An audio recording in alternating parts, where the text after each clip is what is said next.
Good afternoon, ladies and gentlemen. It is Thursday, December the 22nd, 2022. It's another Technical Alpha podcast. Glad you could join us today. We are ever approaching Christmas Day. A day that I know I'm not ready for. And I don't think I was ready last year, and I don't think I was ready the year before that. I had, like, Mr. Black, one time in my life, I'm pretty sure, maybe 1 year, that I can remember, did I ever actually, honest to God, manage to get all Christmas shopping, all wrapping, all everything done. Like, there was 1 year I was done at the end of November. It was glorious. The whole December, not a second was any of that shit on my mind, and it is amazing how much more you can actually enjoy the entire fucking month when the whole of December is not, oh my god, December is 3 weeks away. Oh no, it's 2 weeks away. Oh no, it's a week away, and I still haven't bought shit. But I haven't done that but the one time, because I have no discipline. It's true. And unfortunately, this year is another one of those years. But the upshot is, I have an excuse. I'm broke, bitch! I ain't got no money to buy presents this year, so I get off the hook. I bought like a little small thing for mom and dad, and the rest of it, nobody's expecting shit.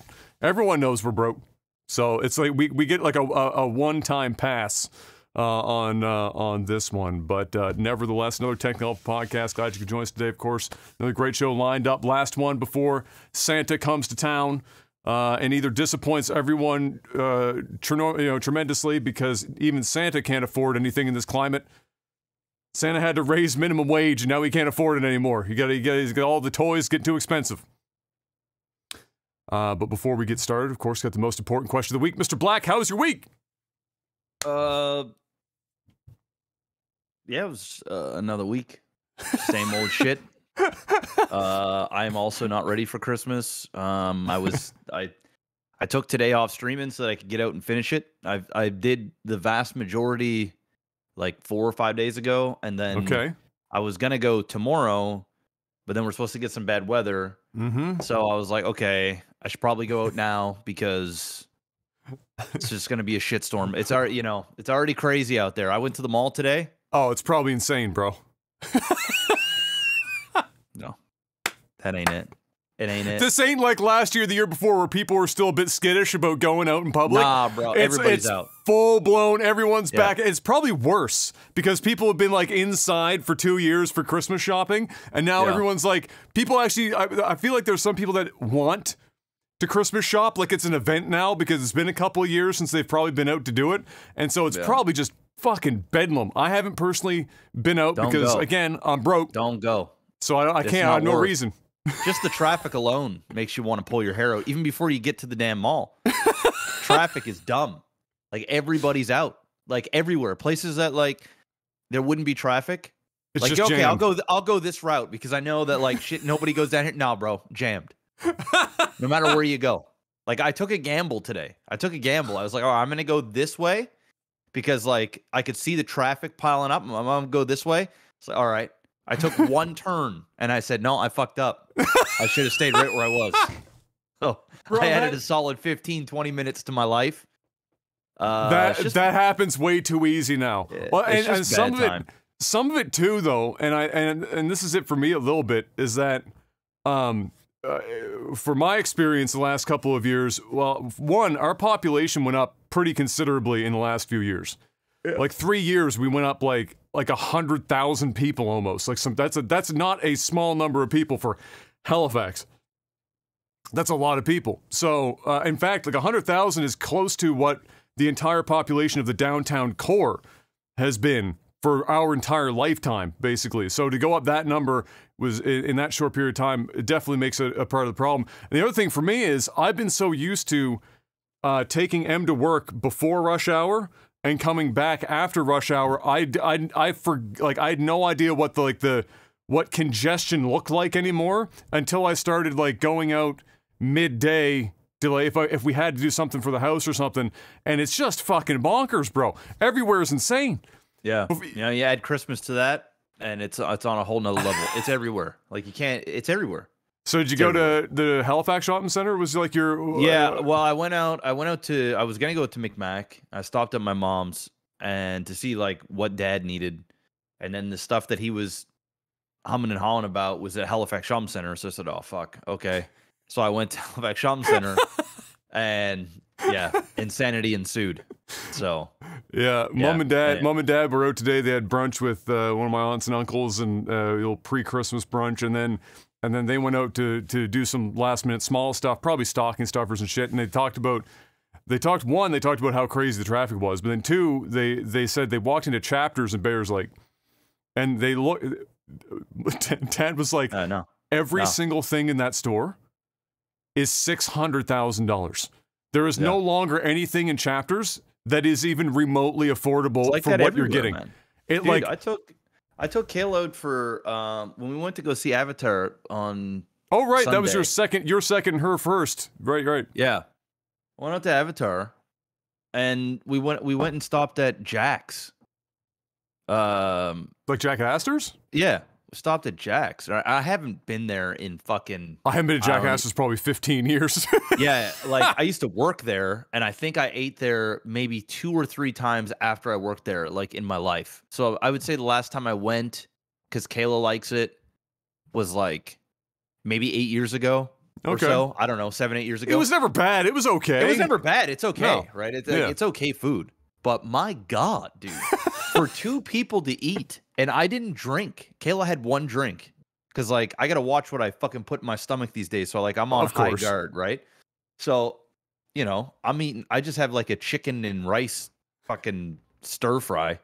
She has a burger. She had a drink, like a, I don't know, some gin. Like I think she had like a Tom Collins or something. Oh, okay. And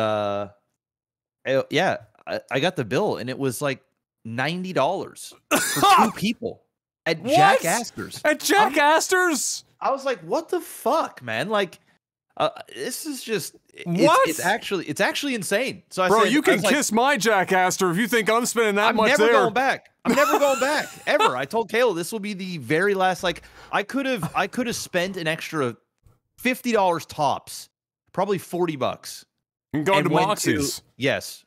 Like and ate like a much more a nicer meal. And right? even then, even Moxie's at $140, I'm going. No.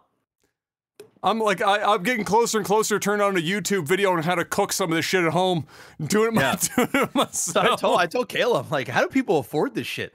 Like, I don't think they do. I think that's the secret. Kayla said I don't. Kayla said they can't. I was like, I think you're right.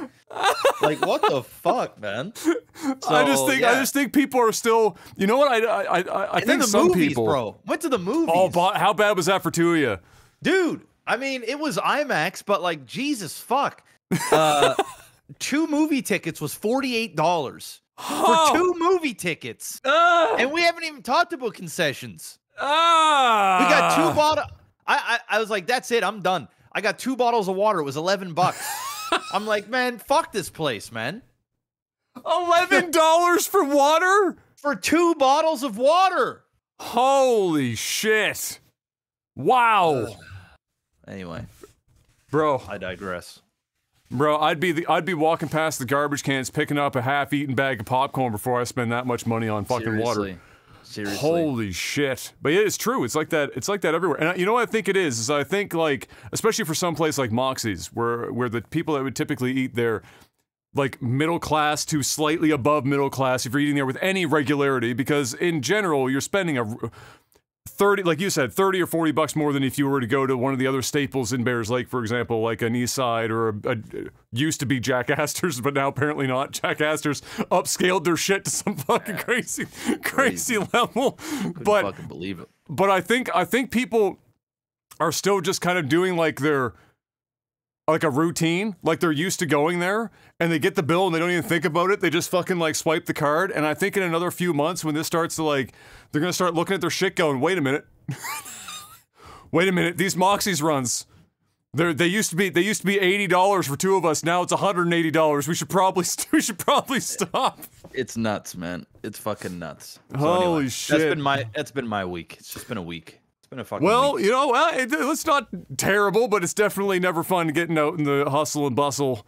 I used to enjoy it, but now it's like, I don't oh. at all. And then like I ordered some shit. My mom and my wife's gift. I don't even think it's gonna get here in time. Like so, I'm just like I'm over Christmas. I'm over Christmas, man. You really have to like with the ordering shit, even from Amazon. You got to order that shit like December 1st is your deadline now.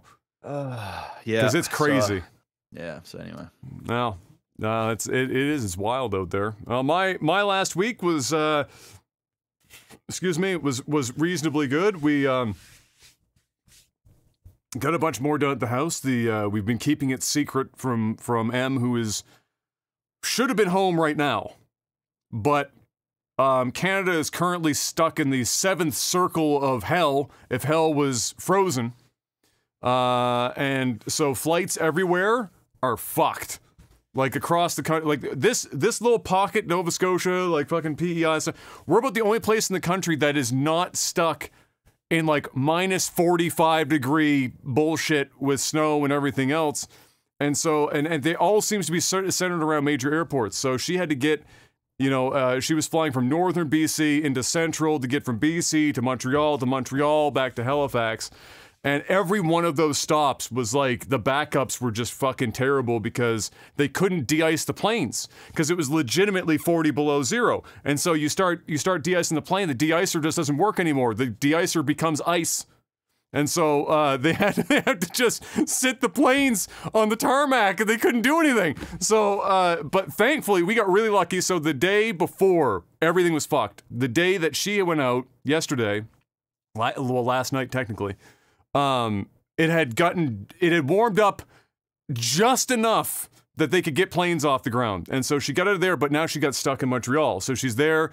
Originally she was going to be stuck there until tomorrow, but now they found another plane to get her back tonight. So midnight she'll be back here sometime, theoretically. And so I'll be going out to get her tonight, and then we're going to have to go back to get luggage or something another time whenever the fuck the luggage shows up. But yeah, it's just a complete gong show. So other than that, M will be home thankfully for Christmas. That's the important part. So we'll have that done and dusted. And then at the house, we got a bunch of work done. We started putting up a bunch of lights and things. Like I said, we were keeping, before I derailed there, we've been keeping the kitchen countertops a secret from M. She has no idea they're going in because she thought they were not going to be until like the new year. And so they went in yesterday. And so, and they went in beautifully. Everything was smooth as butter. The one seam in that quartz is like fucking ridiculous. Thankfully everything was pretty much level and flat. Dad and I spent way too much time shimming and fucking getting it level. But the result is the seam is so good you can pass a fucking razor blade over it and it doesn't fetch on the razor blade. Perfection. And then what was even better is that the former for the fucking quartz, when he cut the seam, even the guys that were installing were like, holy shit, he's getting better. We don't tell him, but he's getting better because there's a pattern that goes right through the seam. And when they put the seam together, the pattern actually perfectly carries right over the seam. So your eyes don't even see the seam anymore. It's fucking incredible. It's good shit. So I was very happy about that. And then the butcher block is there. Dad and I are going to start staining the underside of it to find out what's actually going to work. It's maple, and maple, if anyone that's ever stained before, is a fucking asshole to stain. It is very difficult to not get blotchy, so we're going to do our best, but we'll see how that goes. And then other than that, we've got our guy booked for backsplash. Will be in the next 7-10 days, and then we're getting pretty much the slide appliances in, get back to flooring once the appliances are out, and then we're painting some baseboards and the house is more or less ready to move in. So things are going well on that front. We were close to meeting our Christmas window, but not quite. Having to fuck with that fridge wall set us back a little too far, but it is what it is. The glories of home ownership, they never end. Now it's time to talk about game news, and after I've worn this Christmas hat long enough, this room is too hot, I'm going to sweat to death, so I'm going to take that off and just air my bald ass head out instead. So as you can imagine, going into the Christmas week after the Game Awards, there's not exactly a shitload of news, but we got some things to talk about this week, Mr. Black. We finally know, for example, who will be publishing Crystal Dynamics' next Tomb Raider game after Square Enix sold off the property. So for those who would remember, this has been a while now, but Square Enix went on like a fire sale and sold off a bunch of their intellectual property. They seem to be downsizing to pretty much just a core couple of things, like, you know, Final Fantasy and Final Fantasy.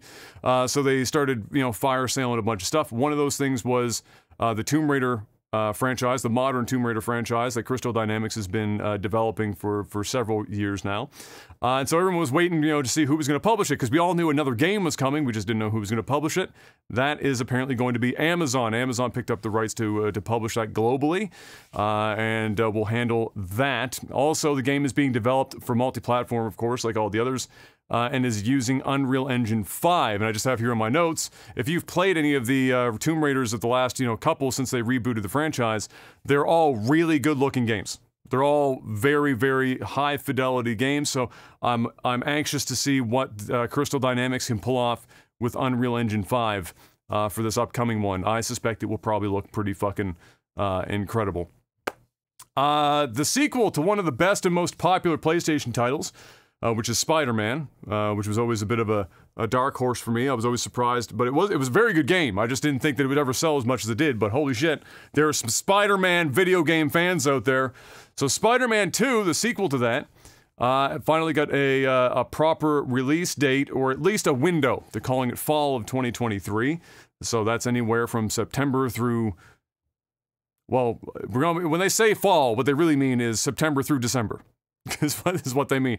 Which holiday window are we going to attempt to hit is what they're saying when they say fall. So yeah, you got a good idea. It'll be before Christmas. I promise you they're going to do their damnedest to get that shit out the door so that, you know, some other poor bastard like Jeff here the other day is out trying to buy all the presents for the kids, and they get that copy of fucking Spider-Man 2, lest, you know, Santa Claus be lynched from the household after not delivering.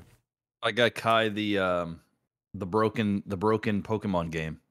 Oh, the new, the Scarlet and whatever. Yeah. So which of the two did you go with, Scarlet or? What was the other one? I honestly can't remember. It's got like a picture of like a reddish Pokemon in the That's front. probably Scarlet. It's probably Scarlet then, because it will go with the name. Gotcha. Scarlet. That's the one I got. Yeah. It's all the same shit. They just, can I just take a second to applaud Nintendo and Game Freak for somehow manufacturing a really oddly specific niche market that allows them to release two identical fucking video games with almost no differences between them, save a couple of exclusive Pokemon so that you were forced to try and trade with friends, or if you have no friends like me, buy both to have all the Pokemon. Like, we just like... Smart. So when you hear 10 million in sales, what you're really wondering is how many of those 10 million were people buying one of each. 2 million of them, probably. Yeah. Get fucked. It's just, the fleecing is spectacular. Nobody else has done that, by the way. They're the only people capable of pulling that shit off, and nobody bats an eye. It's magnificent. But yeah, well done, Pokemon. Well, I'll wait with bated breath to see what Mr. Kai thinks of the game. I suspect it will be something like Pokemon. Yep, that will probably be the review of that game. Will just be him screaming Pokemon. Chris Metzen has rejoined Blizzard on the WoW team, as announced this week. Chris was, for those who don't know, Chris was one of the original designers that worked on the Warcraft series way back in 1994, probably before some of you listening had even been born. He's been around the company for a while. He left in 2016, around the time that pretty much everyone was leaving the company. That was a big, long-standing member. They started hemorrhaging like crazy, you'll remember, right around that time. He was one of them. But is coming back specifically to work, I guess, on the World of Warcraft segment. Not necessarily, they didn't say just the MMO, but like anything WoW related. So I don't know if that means that they've got like some mobile shit in the works, or if they also include Hearthstone in that net, or what, but he is back and continuing to work in some capacity there. I suspect it is largely going to be oversight. He's not going to likely be doing a bunch of coding or designing himself, perhaps, but maybe he is. I don't know.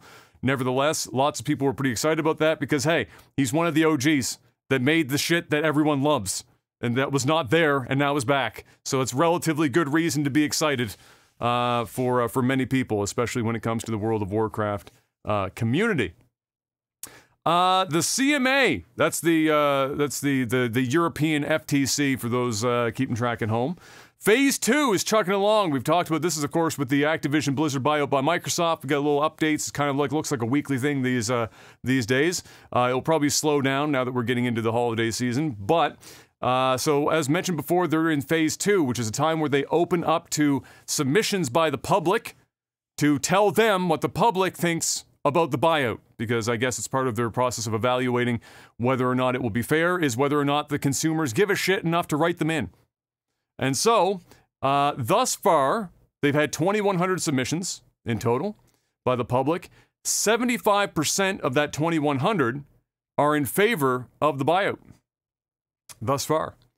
The public submission process will remain open until March of 2023, at which point the CMA will then take Phase 1 and 2 and look over everything and make their decision as to whether or not they're going to be thumbs up or get fucked on this buyout in the EU. And then, of course, it will be from that point, how much money does Microsoft want to spend suing them if they do try to block the buyout in the EU? But kind of, if that continues, if 2,100 is a reasonable sample size, and this is the early days, and so the ones that you're going to get up front are probably the most passionate people that are paying attention to this. And so 2,100 people up to this point is a reasonable sample size and should give you, within a reasonable margin of error, a pretty good look at what the outcome will be even in March. Will it be 75%? Maybe not, but it will probably be pretty close to 75% in favor of it. And as a regulatory body that's supposedly, is supposed to be acting upon the best interest of the consumers, when the consumers tell you that they are in the vast majority, 3 in every 4 people in favor, it's kind of hard to fucking make the argument at that point to not let it go through. They do have a list if you're interested. I won't go over it here in the interest of having everyone fall asleep, but if you are interested in it, the CMA did post the responses or like the highlights of like what all of these people, when they're writing in, they categorized what their main points were. And then kind of brought those all together so that people could see in general what the people who were for it and against it, what their main points were. And they're not surprising. I read them. They're not shocking. They're exactly what you would expect the people who are for and against this would say. I did feel like the people who were for it sounded at least like they were a little bit more educated about it than the people who were against it. In terms of the actual process and what it is likely to mean, but nevertheless, that is available if you want to go and check it out for yourself. And now, from this point, I think what will happen is the news is less going to be about the CMA, I would imagine, except for when they update this and say this is how many people are for or against until March, and more about the FTC lawsuit in the U.S. And then, of course, those poor bastards that I'm about to mention here. Who are also going to make attempt at it. So, not long after the FTC mentioned that they want to sue them, Mr. Black, just like those crazy bastards in Quebec that thought they had a case against Epic, there were a few people in California that got together and said, hey, let's make at least one lawyer really rich. And so, they decided to try and sue Microsoft before this thing even went through for anti-consumer or for antitrust reasons, before this deal had even gone through as a class action lawsuit. Of course, the judge said, yeah, sure, go knock yourself out. Go fucking file away, see what happens. So there's a couple lawyers that are going to make a whole bunch of money off of people that think that they're going to somehow, stop this. Imagine, just to think of the logic of this. Before a buyout has even happened, suing a company as a consumer, you haven't even purchased a product yet. Because you can't, under the new buyout. It hasn't happened. Like everything is still par for the course as it was months ago. Everything is still operating the same, and then going in and trying to sue before any of that's happened is a complete madness. But hey, like I said, It's going to make a couple of lawyers lots of money. Congratulations to whatever lawyers have taken up that class action. Good work. Godspeed. Enjoy the Christmas bonus. And we'll see how that pans out. And I suspect the results will be no. Is how that's going to probably go. Much like with the FTC, except the difference is the FTC is going to get paid out a whole bunch of money on the other side. Sony's DualSense Edge, Mr. Black, which is like the Sony's answer to the Xbox Elite controller. You know, it's got back paddles and shit on it and whatnot. People started getting that shit in their hands, I guess, and one of the major complaints or concerns has been the battery life on it, which is not surprising, really, if you think about it. There's a lot more going on in these controllers than the standard controllers, but the form factor remains the same, which is what Sony mentioned when defending the fact that the battery life was kind of bad. The problem is that the battery life on the DualSense controller for PS5 was already pretty shit. And so now that the way that Sony describes it is a moderate reduction in battery life. And moderate is a very broad term and could mean, I don't know, was it an hour? 2 hours less? 3 hours less? Who fucking knows? My PS5 DualSense gets somewhere in the neighborhood of, and hasn't even been used that much yet, but it gets somewhere in the neighborhood of, let's say, 7 to 8 hours, I would say. Which is, for me, fine. I'm old enough, you know, we're old men, so like if I'm playing and I have a cable, I don't give a shit. It's like, the cable doesn't bother me. Most of the time when I plug it into charge, I forget it's even plugged in. My ass is sitting on the couch. I have a wireless controller plugged in all the time. I'm not even thinking about it. Like, I don't give a shit. But there's a lot of people that aren't used to that. They're like, oh, wireless everything. And so, yeah, they're a little bit concerned about it. I'm more concerned about the fact that it's 200 or more US dollars, which is about what the Elite is. I think the Elite Microsoft controller might be a little less than that, but they're very expensive controllers. I do like my Elite a lot, but bro, it is when a controller costs half as much as a console. Oh, that ain't it. It's kind of hard to justify, let's be honest. It's a little bit of a fucking stretch. Especially in this economy. $200 for a controller in this economy? No. You go to Jack Astor's twice for that. If you're lucky. No alcohol though. Alcohol is off the table. You gotta stick to table water and tap water only. You're not allowed to and that's dip no into booze. appetizers, nothing. That's just two meals. So that was just mains, drink, no mains dessert. and a drink, no dessert. $90 for mains, no $89, and then I gave a $20 tip, so I spent $100 for 2 people. That's illegal, and if it's not, it should be. Yeah. That's crazy, bro. Holy shit! I would have said, "Hey, you need some dishes washed out there." Can I cover some of this with some dishwashing, please? Seriously. I wasn't expecting this fucking bill. Dude, funny enough, when I was at Eastside Mario's years ago, there was a guy in there that made the joke. So I don't know how it went, but I was serving food.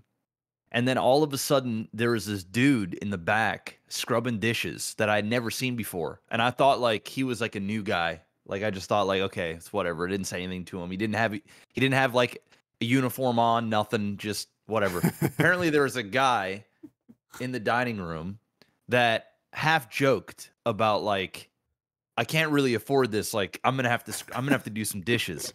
So, like, the management said, hey, if you want to do some dishes, the meal's on us. And he took it up, and he went out back, and he actually he was like, really? He was grinding dishes for about 20-25 minutes and got a free meal. That's fucking bro.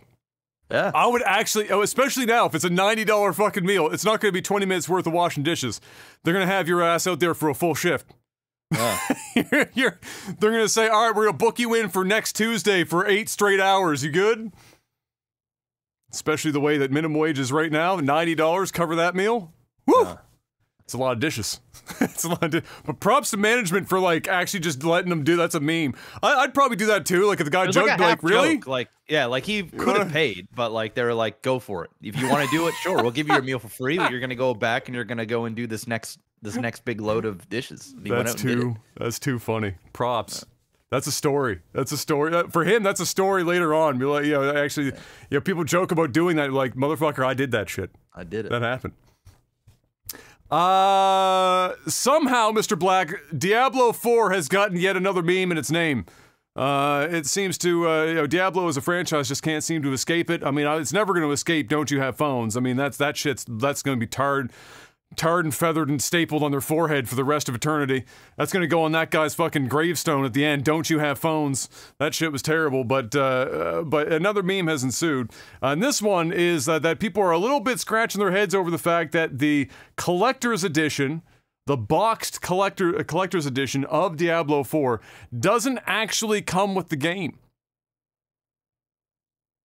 It's just $100 for just the collectible shit. No game included. So if you're wondering, well, shit, what comes with this that would, that would justify $100? Well, you're going to get a 2-sided electric candle. So you get hype. You're also going to get a mouse pad for those of you who don't already have 5 or more. You're also going to get a cloth map, but of one specific region. I don't know if it's the whole game or if it's just one specific region, but a cloth map. A pin. An art book of some kind. I can't quite find, I tried to find how substantial this art book is, because sometimes they say art book and it's like 15 pages, paperback, type shit, and it's got like 3 pieces of art in it, and then that's the show. If it's an actual, honest to God, hardcover, at least that's reasonable. And then 2 art prints, which looked like they were, I can't tell if they were, I don't think they're like 8.5 by 11. They're almost like postcard type situations, what it looked like. But again, very hard to tell because their descriptions aren't exactly incredible. But yeah, you get that for $100, and then you go buy the game for what is essentially another $100. So if they had combined the two, you're looking at, if you wanted to compare it to, other bundles that you would have had over time for collector's editions, $200. Which honestly is not awful. That bad. Yeah, some people were complaining pretty hard about this, and when I looked at it and I saw what was included, I'm like, yeah, I mean, I'm not the guy that's going to buy that, but also pretty much every collector's edition of anything, any game in the last decade have all been ass. Terrible. Like the last one that was even remotely half decent that I can think of was Skyrim. You got a big fucking statue of that of I think it's Anduin the dragon. Like I got it right over there. Chilling. I can't remember the name of the fucking dragon. I might be just making shit up. But yeah, like massive. Yeah, Jeff's got it right there. I can kind of see the side of it. Like that is a big ass statue. Funny enough, I've never even beat Skyrim. Like I just played it. You just played it and bought it. I just played it and bought it, and I never actually ended up beating it. But yeah, it's a well done. Yeah, it's nice. Yeah, and it's got some heft to it. It's not like a it's a proper resin statue. It's not some trash tier shit. So yeah, it was pretty good. There's a couple. There has been a couple over a while, but a lot of them have been so they've all been phoned in. They're like here's a steel book and a dream, and it's going to cost you $30 more. So $100 for this seems okay. Somebody in chat is saying, Bloody Wreck is saying that the art book is apparently over 300 pages. Bloody, do we know if it's hardcover? Yeah. Oh man, was that Black Ops 2 or Modern Warfare? Yeah, I think this is the Modern Warfare 2. Was Black Ops the RC car? Yeah, I have that one too. Yeah. I have the RC car as well. This actually works. Like these night vision stuff, legit works. They're not a half bad. It's your meme headset, but if it's a easy cosplay piece right there. Let me tell you. But yeah, 300-page art book is great, especially if it's hardcover. And if you get the rest of that stuff, it's kind of inconsequential. For me, I'd be very interested in an art book. Mousepad means nothing to me. The art prints mean nothing to me because they're just mass-produced kind of whatever. They're going to go in a box somewhere. But if you did give me, honestly, at this point, for me, for $100, you give me a hardcover 300-page art book that's like well printed, good paper and whatnot. You gave me a steelbook because I do actually enjoy a good steelbook, and maybe some in-game items. Sure, okay, yeah. So I think $100 is fine. It's not. This is not my collector's edition that I would go buying, but that's fine. And there's some people that might very well be interested in buying this stuff, but they might not give a shit about the game, in all honesty. At which point you're getting it, without having to buy the game at the same time. So there you go. But just a very interesting, because I can't remember the last time a collector's edition was ever provided without a game, off the top of my head.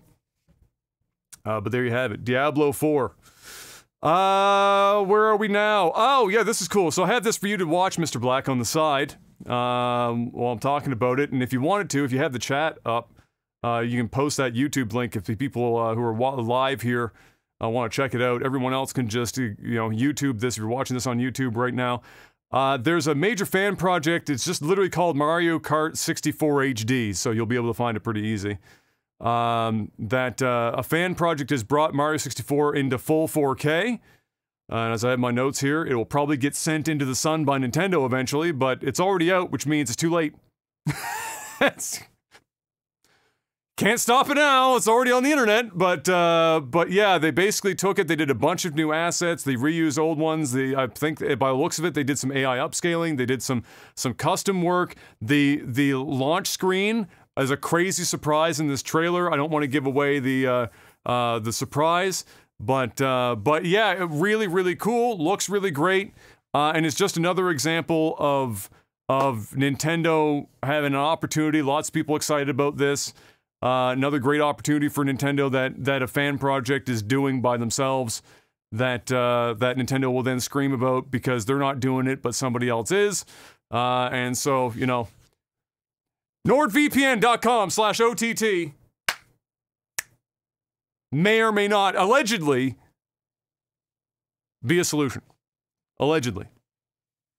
But yeah, it looks really, really good. Everything in-game racing and out of it, very nice. And I wish that more properties, major cornerstone properties from Nintendo got that treatment.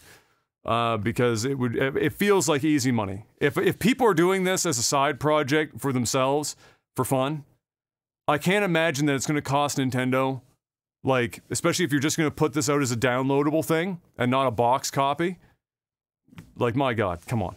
What are you doing? You've already sold 40 million copies of Mario Kart 8. Stop it. Do something else. For God's sake. And that's kind of all I've got for video game news this week. Not really much else. And so that means it's time for Mr. Black to give us a ho of an ad sellout for our sponsors. Patreon.com/BlagTV. Guys, head on over there. Throw some money at the screen. 'Tis the season. If you can't afford it, like the vast majority of the population, that's okay. Go and get yourself a NordVPN subscription instead. All right? You got to do one or the other at this point, guys. Like, choose one. You got to choose one. It's not Jack Astor's. It doesn't cost that much. Don't worry. No. It's less than a cup of coffee at Starbucks, actually, per month. And that gap is growing as time goes on. That gap is growing. So, pretty soon I'm going to say it's less than half a cup of coffee at Starbucks. Yeah. And it'll still make sense. NordVPN, head on over there, check them out. Keeps you safe, anonymous when you're searching the internet. You can watch different regions of Netflix and other streaming services at the click of a button. They also have a desktop app where you can run in the background of your PC a thing called threat protection, which basically allows you to surf the internet with it removing all of those ridiculous pop-ups that you would get, like just spam and all this other garbage that you see.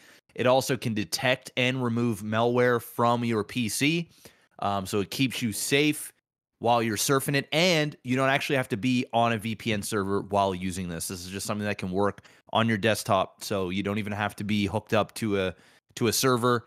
It's just going to run in the background of your PC, and just makes it so that you're not being tracked. It just gives you a full-blown security, gives you full-blown security when you are surfing the internet regularly.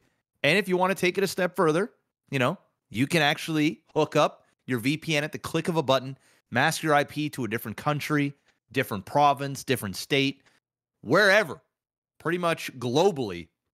You can mask your IP in all the places that really matter. It even does work in China as well.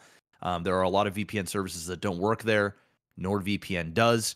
And you got a 30-day money-back guarantee. So for whatever reason, you don't like it, you get buyer's remorse, so you don't find the servers are good enough. Got a bill to pay. You got a bill to pay. I don't know. Whatever your reason is, it's valid for 30 days. So try it out. 30 days, risk-free. I can almost guarantee you that it's going to run and do everything that you want it to do. You can stream on these servers. You can game on these servers. You can stream and game on the servers at the same time. It's great to have while you're traveling. I use my NordVPN whenever I'm out of my home, and sometimes I even use it here for different things, allegedly. I do. It's, I have it on my laptop. I have it on my PC. I have it on my Mac. I have it on my phone. You can get an app virtually for everything. I actually don't have it on my smart TV. It's just something that I just never needed, but there is an option there as well. So make sure that you guys go and check it out. You can use up to 6 simultaneous devices, and it's the end of the year, which means they got a huge deal going on. 4 bonus months when you get a 2-year subscription. Huge discount when you use the promo code OTT. You can go to nordvpn.com/OTT.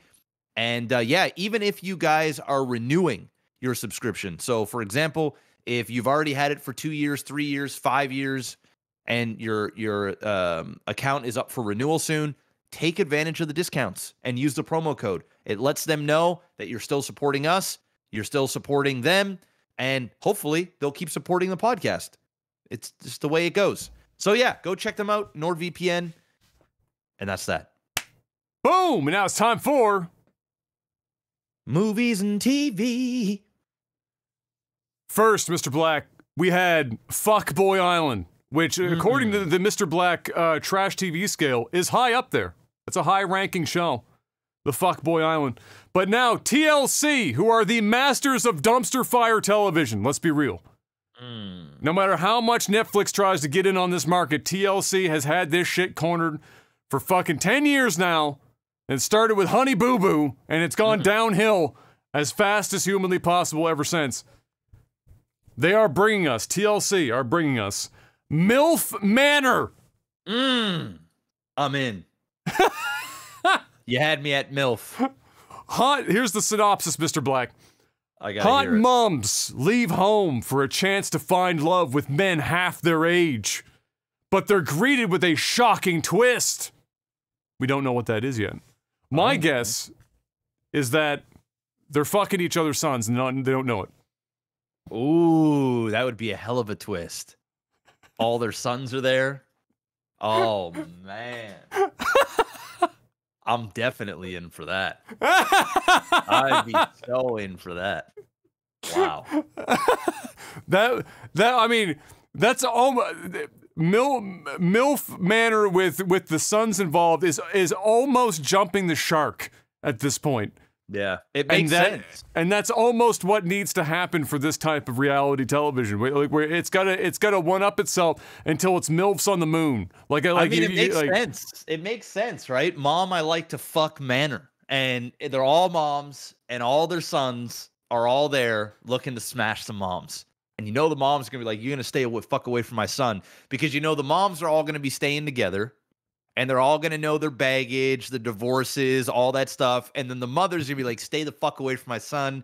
Can you imagine the fuck show of the sons staying together? Talking about I'm going to smash your mom, bro. I'm going to go fucking deep inside. It's going to be a Halo 2 post-game chat every fucking episode. Just nothing but your mom jokes, and I'm going to fuck your mom jokes, and it's going to be incredible.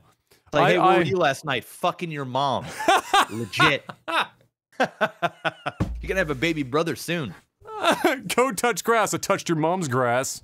Oh. It's anyway, coming. I'm down. Hey, listen, if that's the synopsis, I'm in day one. I'm in. Well, day one just so happens to be January 15th. Let's go. So you don't have to wait very long, Mr. Black. Less than a month. Fucking go. We get to see that absolute fucking dumpster fire on television. Manor is coming. TLC Discovery drops it's a trailer. There's a trailer for it. Yeah, they don't drop the secret in the trailer though. Oh, okay. Oh, and they're on an island. But you know what? But you know what gives? Well, of course it's on an island. It always has to be on an island. If it's not on an island, it's not worth watching. But the moms all got blindfolds on when they meet the kids. I guarantee you, when they take the blindfolds off and their children are there, and they're like, "Mom."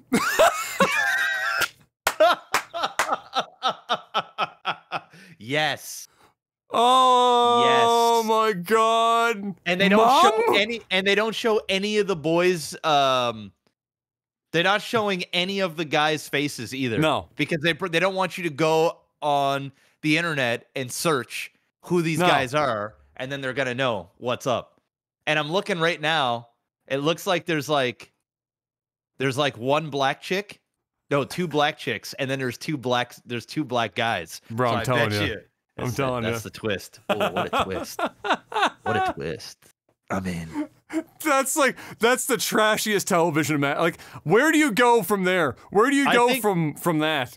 I think the only show that could be worse than that would be like a show called like Homewrecker, where it's like you get couples like that are like legit. Well, isn't that kind of already what was that show called? Temptation Island? Yeah, like so isn't that kind of Homewrecker? Well, not really, because Temptation Island is a bit different. Temptation Island is for couples that are at a crossroads. So like they've been together. One is at a crossroad, and the other one's getting dragged along. The other one's getting dragged along, right? That's typically what it is.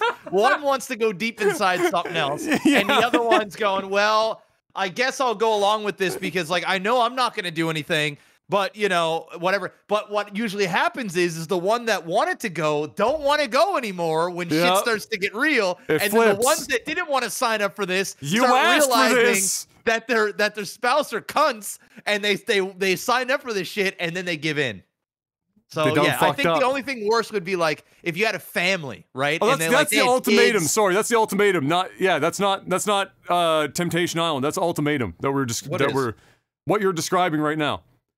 That's the ultimatum. Well, the ultimatum is about marriage. So you're with a couple. Oh no, true. That's right. That's right. No. Like the ultimatum is trust me. I watch all these. Yeah, you had that right. You had that right. I know this. All right. Yeah. So the ultimatum is about couples where one person in the couple is like, dude, we've been together for 9 years, 12 years, 4 years. We're either getting married or we're not.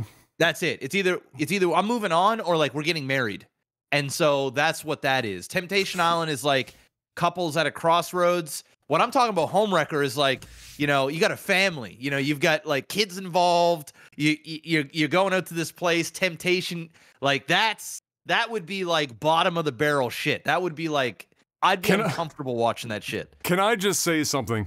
The fact that MILF Manor exists is kind of funny to me, because yes, it is truly trash television, and nobody is going to say it isn't trash television. But you know what you would never be able to see in a million years? DILF Manor. Oh, Dad, I'd like to fuck. It would never in a million. Imagine the optics of a 48, 50-year-old man on a show dating a bunch of 22-year-old girls, dude. The world would explode. Oh, it'd be on fire. People hear about a 30-year-old dating a 19-year-old, and they're like, yeah. Oh my God! Yeah, can you imagine 50 and 22? Dude, I'm not even joking, man. Listen, bro, if I was a single man and I was 31 years old and some 19-year-old was fire and looking like a complete smoke show, come on. Like, what's wrong with that? I mean, I'm not trying to get in a serious relationship because that's, you know, another bag of worms, but to be on a show like that and just why not? I mean, fuck, bro. There would be riots in the streets. I mean, you see how people go over Leonardo DiCaprio, like, let alone a bunch of fucking dudes on an island. Well, that's and that's exactly the age range you're talking about. It'd be like a Leo DiCaprio and his like 20, 21, 24, whatever the fuck. And then they're like losing their minds. Like at 23, 24, you're not just a fucking adult at that point that can't just make your own decision. They know what they're doing, bro. They're with Leonardo DiCaprio.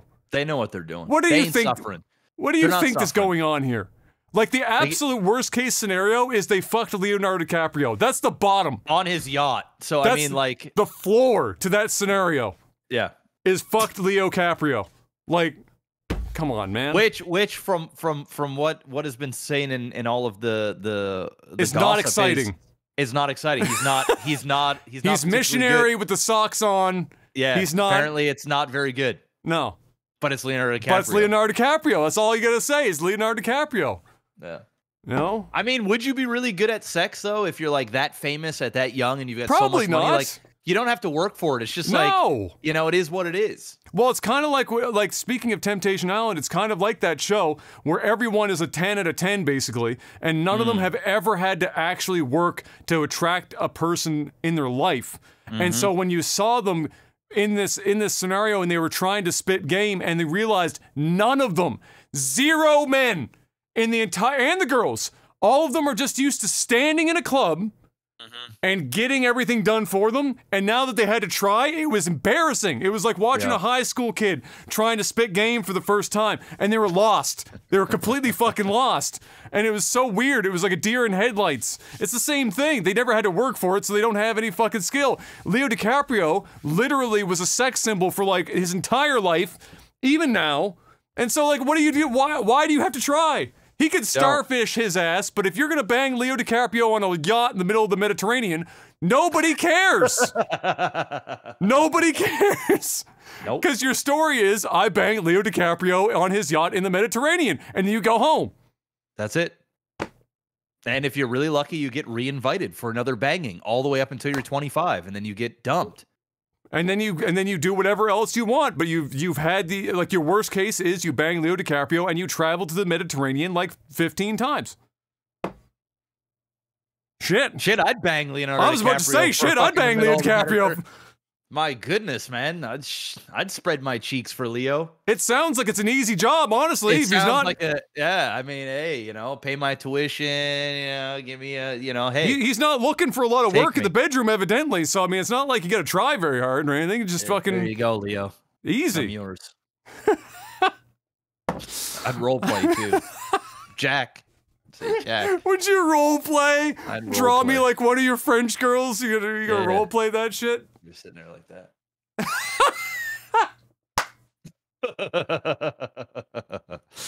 Try to squish your man titties together. Get them all up for him. Yeah, for sure. Absolutely. So that's where we're at. That's where we're at. In this economy, you bet your ass, Leo. Call me anytime. Well, it didn't take very long for this to crop up, Mr. Black, but shortly after Henry Cavill basically wrote himself at a one show and got yeeted out of a movie in terms of Geralt and Superman, everyone was like, well, shit, you love Warhammer so much, why don't you just go do a Warhammer thing? And like, not even 24 hours later, it came out that evidently there is a deal in the works being negotiated right now with Amazon to do a Warhammer 40K show starring Henry Cavill, who is also being pitched to be an executive producer as well. And you know what? If I was betting, man, it's probably going to happen. Yeah, it's going to happen for sure. It's like, it's almost a done deal now. Yeah. So there you go. You're going to get your 40K. We'll see what happens with that. Lots of people are going to be excited, rip and tear and all that nonsense. And yeah, apparently he's a big 40K nerd too. Oh, like, he's cute. He's a huge 40K nerd. Like in his like I'm a big nerd about things, you know, category. Warhammer is basically only, I think, maybe second to World of Warcraft for him back in the day. So he's big. He paints the figurines, the whole 9 yards. So, yeah. So I fully suspect that that you know, he will be very much involved with that process, especially if he's got an EP. position on the show and you know, go nuts. Sometimes a show like that needs somebody that's nerdy about it, because otherwise you get a bunch of people that have no idea what Warhammer is about ahead of time. They read like 3 pages and they're like, okay, so this is just a war thing. And then they just go out and make a generic fucking war thing, and everyone's like, what the fuck are we watching right now?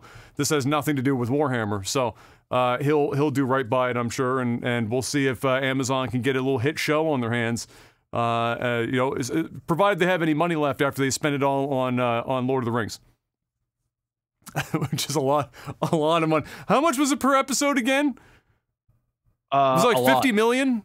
It was a lot. It was. I didn't even watch. I haven't even seen it yet. I haven't seen it either. A lot of people saying it's mid, Mr. Black. Yeah, that's the reason why I haven't seen it. Yeah, 50 mil for mid.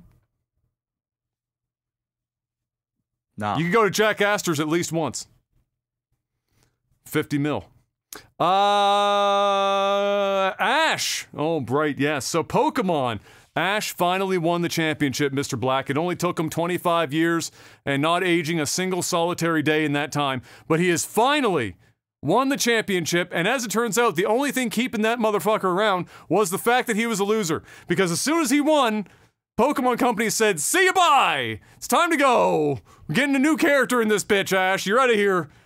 Goodbye. So they've got like one more like big finale thing for the you know, the current series, whatnot, the send off for Ash, and lots of people talking about, you know, what they would want to you know, do with Ash as a character. Does he become a gym leader? Does he become a professor? You know, what happens with Ash? Because clearly a lot of people are going to want to continue to see Ash make an appearance once in a while. It's not about him anymore, but you know, maybe actually age him now. You know, maybe now he's 35 or some shit, and he is a professor or a fucking gym leader or something. You know, that would make sense. And so, you know, have something like that. But nevertheless, they've got him leaving the series, and in his stead, there are 2 new characters that we're going to be sharing, I guess, the primary role of the new season or the new series coming up. One boy, one girl, by the looks of it. And of course, lots of people, theory crafting about what they're going to do with Ash and whatnot. Are we finally going to see Ash's dad? You know, what the fuck is going to happen? What are they going to do? With 25 years worth of Ash, what are they going to do at the end of it all? And so we'll wait and see what happens there. But that's the current, what I know about it anyway. Maybe there might be some people that deep dove into that shit know more than I do, but nevertheless, that's where that stands. But it's going to be weird, Mr. Black, because we had, you know, we're old men, so we've had Ash the whole time. And now Ash is finally gone, and if you asked me even like 5 years ago, hey, do they ever get rid of Ash? And I would have said, well, shit, if they were going to, they probably would have done it already. So that maybe they're just going to stick with Ash for the rest of the time until this property just dies. But apparently not, and so here we are. It's going to be very odd to see that. It's kind of like as strange as watching like, you know, when Bob Barker first left The Price is Right, Drew Carey took over. It's just weird, because for a long time it was just very odd. You get Bob not being there was just really, it was kind of fucked up. And then eventually you're kind of like, okay, all right, you know, it's not like Drew's doing a bad job. It's just Bob Barker is The Price is Right. Or if you're like what the fuck's gonna happen with Wheel of Fortune when Pat Sajak and Vanna White are you know, can no longer be held alive with WD-40 and fucking puppet strings? Like at some point, that shit's gonna have to change. They can only zoom the camera so far away from Vanna before you can tell that she's 80. You know, you gotta there's a line. And what happens when they're gone? Who the shit takes over Wheel of Fortune?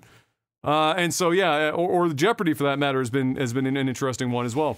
So yeah, similar to that, I'm like, my brain can't comprehend Pokemon, the cartoon, not centered on Ash. Very, very odd. But we'll see. New generation, young kids. Your son gonna be seeing it. Has he watched any of the cartoons for Pokemon yet? Yeah, he watches it. Now, which ones has he been seeing? The recent ones, or were they reruns of the older ones? Just whatever's on either Netflix or Disney. I don't know which. Whatever they've got. I think it might be on Netflix. I'm not sure. I think it's the newer stuff. Yeah. Or new-ish. It was like before my shit, you know. Yeah, of course. 151. Yeah, well, we're at 1,000 plus officially. Yeah, so I mean, the shit he's watching could literally be 10 years old, and I wouldn't know. Yeah, I'd have no idea. Yeah, I could see that. When I was playing the recent Pokemon game, I've just seen all these Pokemon that not all of them are even new from this specific game, but they're new from like 7 years ago, and I've never seen them in my life. And I'm like, and like the whole meme is like, you remember in between commercial breaks, who's that Pokemon? I was saying that shit every 5 seconds. Who's that Pokemon? And people were like, how do you not know? This was like 10 years ago. I'm like, motherfucker, I ain't playing Pokemon. I ain't played Pokemon in a long time, bro. I'm sorry. I still preach the 151. I'm that guy. I'm that old head. What do I got next? Yes, the first trailer. I don't know if you saw this yet, Mr. Black, for the upcoming Barbie movie dropped. And I got to be honest. I have this in my notes. I have to be honest. It didn't look half as shit as I imagined it was going to be. No, I think it's going to be good. I think it might legitimately surprise people. Yeah. It feels very 90s. It's very like. It's self-aware as shit.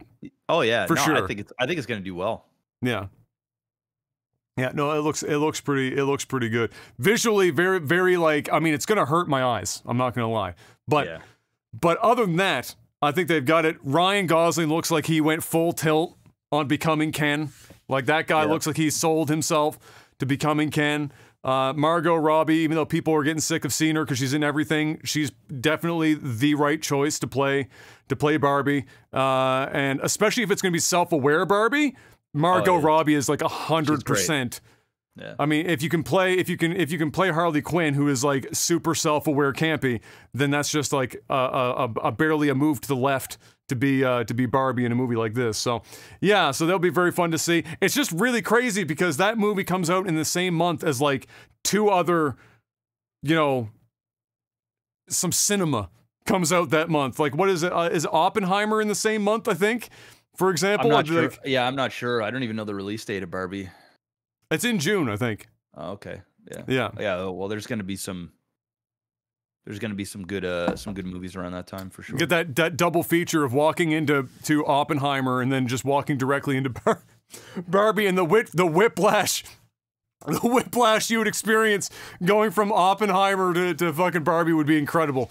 But yeah, there you go. That trailer was looking pretty good. You know what though? I am kind of interested in watching Oppenheimer as well. I'm sure that's going to be a really pretty great. What's his name? Cillian Murphy, is that his name? Yep. Yeah, he's good.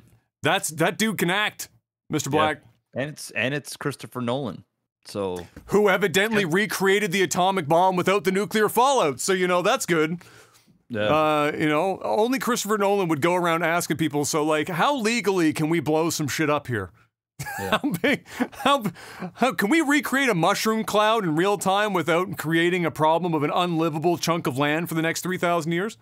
Is that doable? And like engineers all over and some, I wonder where he blew it up.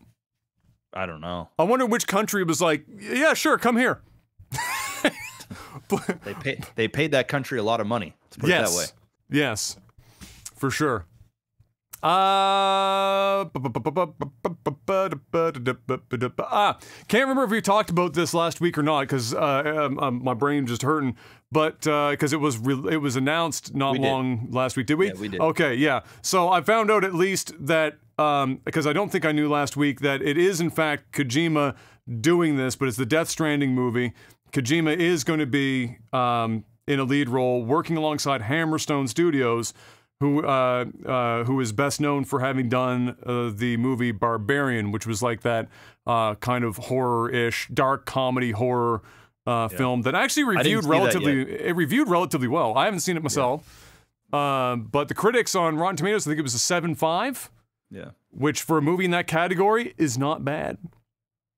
And if they do a movie like that, then clearly they would be a relatively good pick for Death Stranding. And Kojima seems to have a pretty good nose for picking out people that he will work well alongside. So yeah, I am very interested in how they turn that into a movie. There's lots of promise there. It's just a very difficult thing to do. I think it would be better as a series, but what the fuck do I know? It's Hideo Kojima. That guy wakes up and does crazy shit on a daily basis. So what do I know? Other than that, that's pretty much it. I haven't got a chance to see any movies as of recently. You went back. What was Kayla's reaction for Avatar? How did she like Avatar when you guys went this week? Yeah, she liked it. She liked it a lot. I mean, it's a visual spectacle, you know.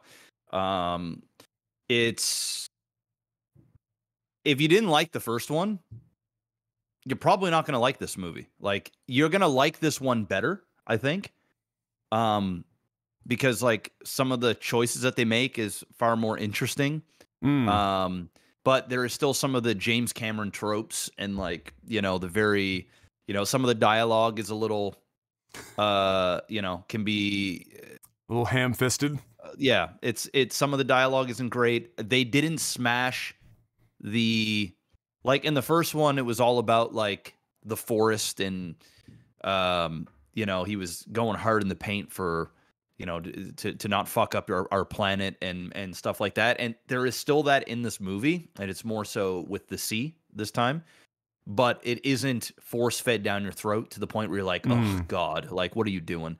But it's still there. Like, it's still there. But I think he gets the message out much more effectively. That isn't a hammer over your head.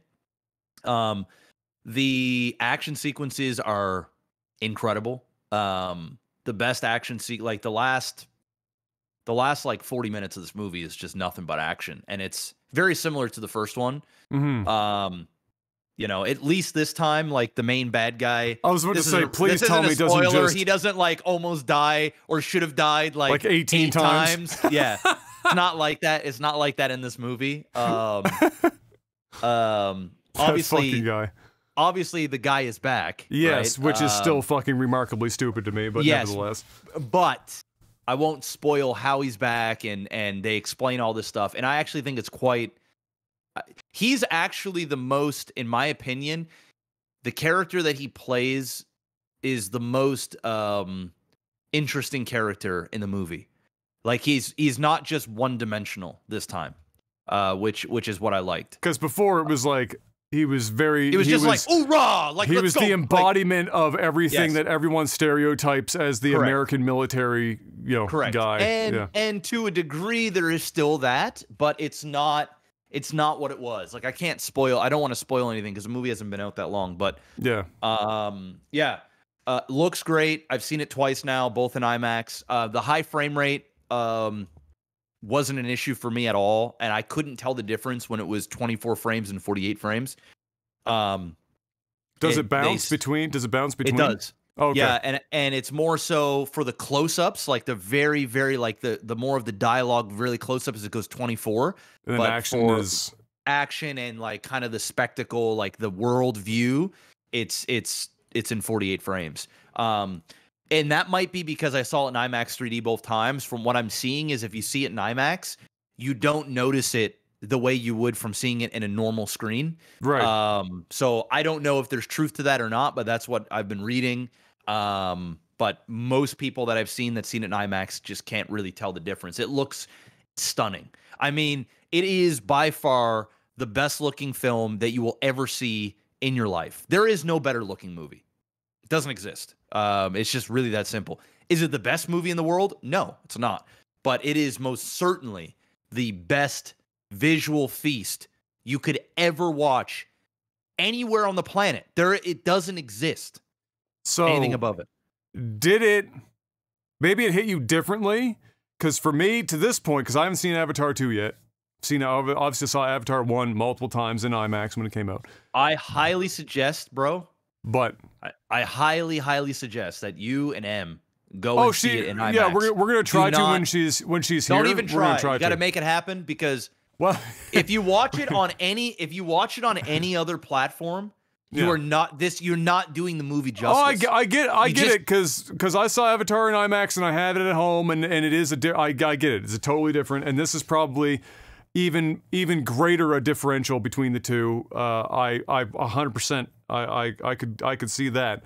We're gonna try and make it happen. She's only here for 3 weeks, and we've got and she works while she's here. So we're gonna try to do a couple things while we're here. She has mentioned that she might like to try and get to go see Avatar while she's here. So that will be something that we're gonna try to make happen for sure. But what I was gonna ask was for me up to this point in IMAX, the thing that changed me from a movie-going experience was Interstellar's black hole sequence in IMAX. Oh, it was crazy. fucked my brain to a point where there was a few moments there I almost had to close my eyes because it was not because I felt nauseous, but my brain was getting so fucked, and it was a mixture of the visual and Zimmer's music at that like was so good and matched what I was watching so perfectly that my brain actually almost fucking collapsed in on itself, ironically like a black hole. Like that shit was crazy. So are we talking like it's that kind of experience, or it's just so awesome looking? Because those are different things, I guess. Technically, I don't think that, like, I didn't have that, and I know exactly what you're saying because I loved Interstellar and IMAX as well.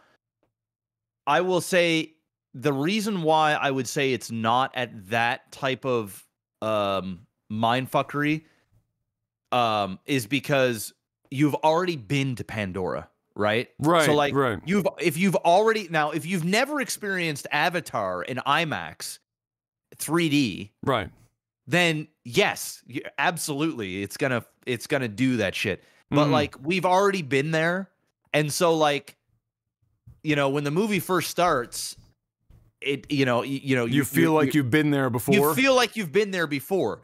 But what is nice about this movie is it takes you for the vast majority of the movie, like 80% of it, is in the water or around water. And you are seeing a whole different tribes of Avatar, or I guess of Na'vi, or they have different. Well, because we did the air before, now we're doing water, basically. We did the forest, right? It was like air and forest, kind of like the floating islands and stuff. Yeah. And there is that in this movie, but it's not the focal point. Now we've been through one. Now we're going through another thing. And I will say, the water, all of the water sequences. It's like watching the best ever Planet Earth, like like a documentary series. Yeah. On another planet that is ultra realistic. The thing that I loved about this is at no point in the movie, and this is the part that'll fuck with your brain that you were talking about. At no part in the movie do you visualize this as a big blue or green screen. You're like, they did film it in big tanks of water and stuff, so there is some realism to it. But like, Jesus, like the avatars, and there's humans in this, and when they're standing beside each other and they're speaking to each other, you can't. The humans are as real as the Na'vi, like you can't, and your brain knows that like it ain't real. So is the uncanny valley being closed a bit? It doesn't exist. There is no uncanny valley in this movie. It doesn't exist. Really? No? Okay. It doesn't exist. That's big. There was only, in the first 2 minutes of the movie, there was only one creature that was in the same as the last one that looked like it was CGI. It was one creature. It was like a dog. It was like the dog. Yeah, I know what you mean. Yeah. It was like the darkish, bluish, purpley, weird, metallic looking dog thing that they had there, like in the forest. That was in the first 2 minutes, and I think they did that because it looked identical to what we saw in the first one. So I think if they made it look too much different, it would have felt different. Outside of that, bro, nothing looks fake. It's nuts. I don't know how they did it, bro. I actually don't know how they did it. And lots of money is how they did it, bro. It's crazy. It's like I will be pressed if you feel the uncanny valley. You most certainly will not get it from any characters. Right. There won't be a single character that's talking that doesn't look as real as you and I do right now, which is wild to even.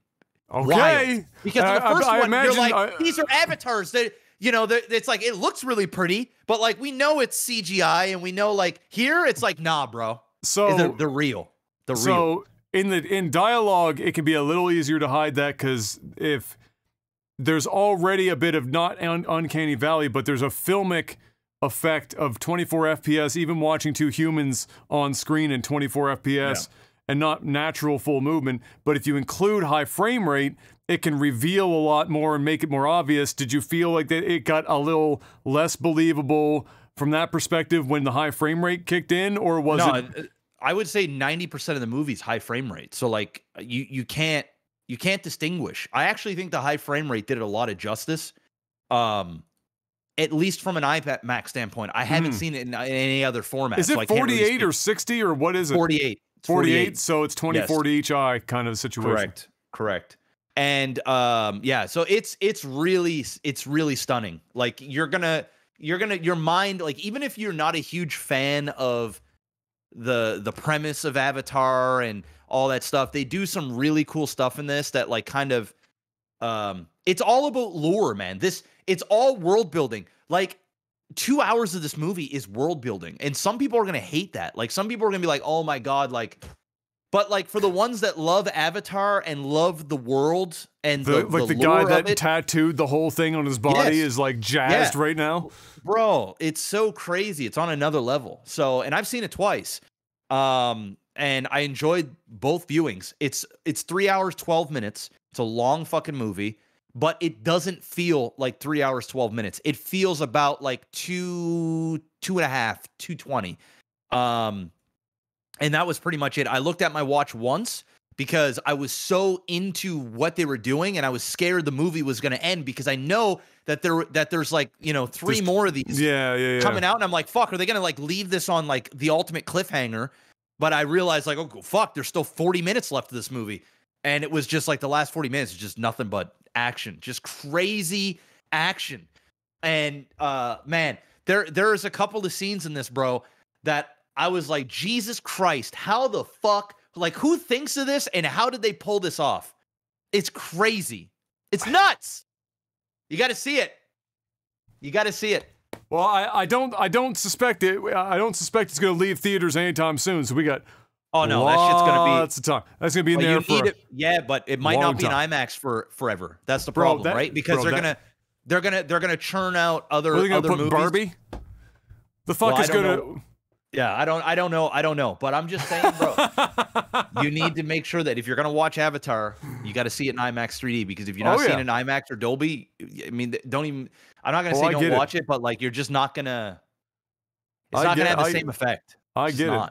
I get it. And just as a side thought, because I saw this week as well, Hans Zimmer was asked what he thought his best soundtrack was, or score was, of all the movies he's ever done, and he said Interstellar. That's the one that he listed as his favorite that he ever did. That's good. Which was a really fucking good soundtrack. And for me, with Hans Zimmer, it's between Interstellar and The Last Samurai. Those two go like fucking. There's I think Interstellar, man. Interstellar, bro. The Last Samurai has that one track that's called, I think, like A Moment's Peace or a moment, something along those lines. I have it on the computer somewhere, and it's like a fucking that shit. One of my favorite songs from any movie ever. But Interstellar. Oh, it's amazing. Dude, I still think about that the black hole, because again the black hole at home looks really good and it sounds really, but dude, in IMAX, and it wasn't even 3D, it was just the scale, just IMAX, that black hole and the ship going into like the fucking the side of it and going in and then flip, the perspective got fucked, and the music. Crazy. The build and the music just never seemed to end, and so your anxiety was just like fucking piling up. My brain melted. It actually melted. I'm pretty sure I think you're gonna have like two of those moments. I think in Avatar, because like there's. I'd love to have those. Man, like, it's been there's one scene in particular where I was like, whoa, holy shit, this is amazing. This is amazing, and there's a lot more heart in this movie. Like it's all about family, and there's actual like the Rock family. No. But like family. It's got real dynamics this time, and like there's people that you're really rooting for, and that you legitimately are scared for, and it's good, man. It keeps you at the edge of your seat in several spots, and then the parts that aren't on the edge of your seat, it's all world building. It's all like it's all like awe and wonder. And like it's even the characters when they go from the forest to the water, you're watching their awe and wonder because they're in a new part of Pandora that they've never been. And like you're now watching them go whoa, and you're going whoa all at the same time. So yeah, it's good. Only other thing that I'll mention, because I brought The Rock up accidentally, it made me think of it. He did finally release a statement this week in regards to Black Adam. Said it's just not in James Gunn's book.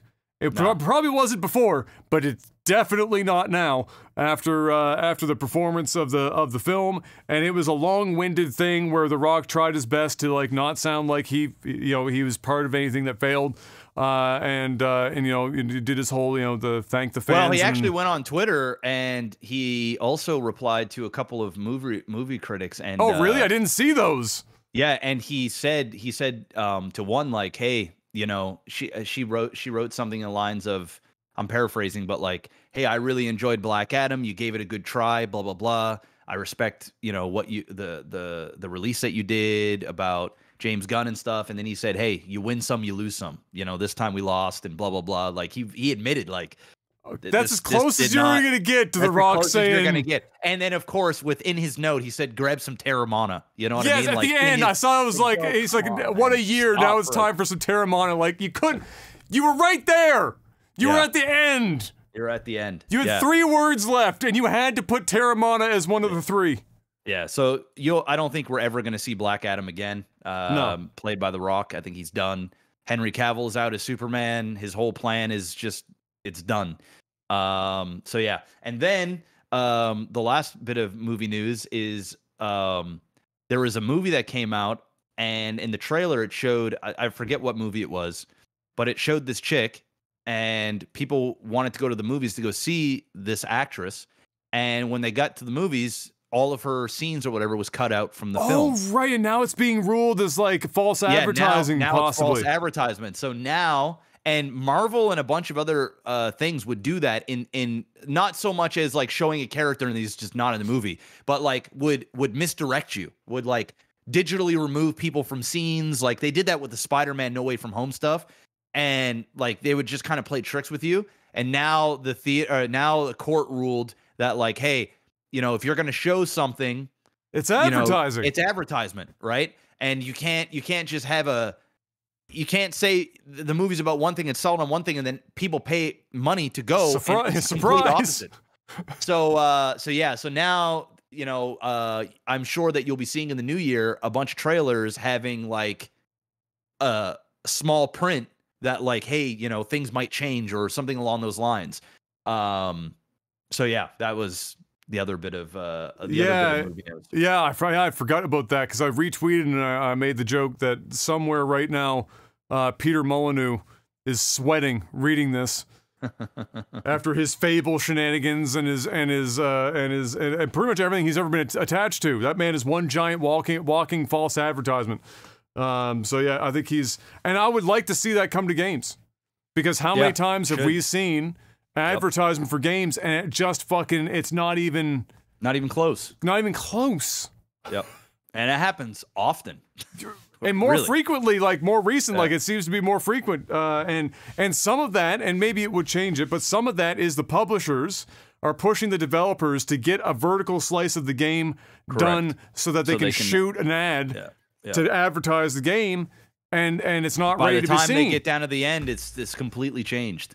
Because it's just the nature of game development, right? So yeah, it's that would be challenging, but yeah, it definitely happens a lot in games, no doubt. All right, well, now it's time to move on, Mr. Black, to tech support. Patreon.com/LikeTV is the place to go if you want to financially support the podcast. We'd like it if you did. If you can't because you went to Jack Astor's this month, don't worry, we'll see you in another 6 months. Each every month, of course, and by each and every month is it each every week, we answer some questions on a segment called Tech Support. $10 or more or a month on Patreon gets you a couple of perks, one of which, chiefly really, is the ability to ask us some questions, and we answer as many as we can in the time that we have.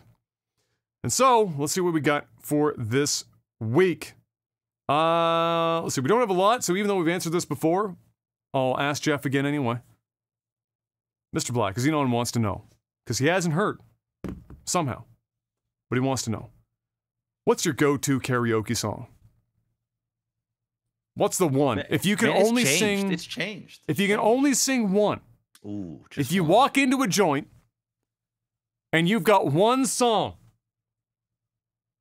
and you got to impress the room with this one song and somebody that just went up there was half in the bag and they sang the worst Whitney Houston you ever heard in your entire fucking life, and now you got to bring the room back because the vibe in the room's gone down to the toilet. What are you bringing out of the bag of tricks? It's a trick question because it depends on who's in the room. Oh, okay.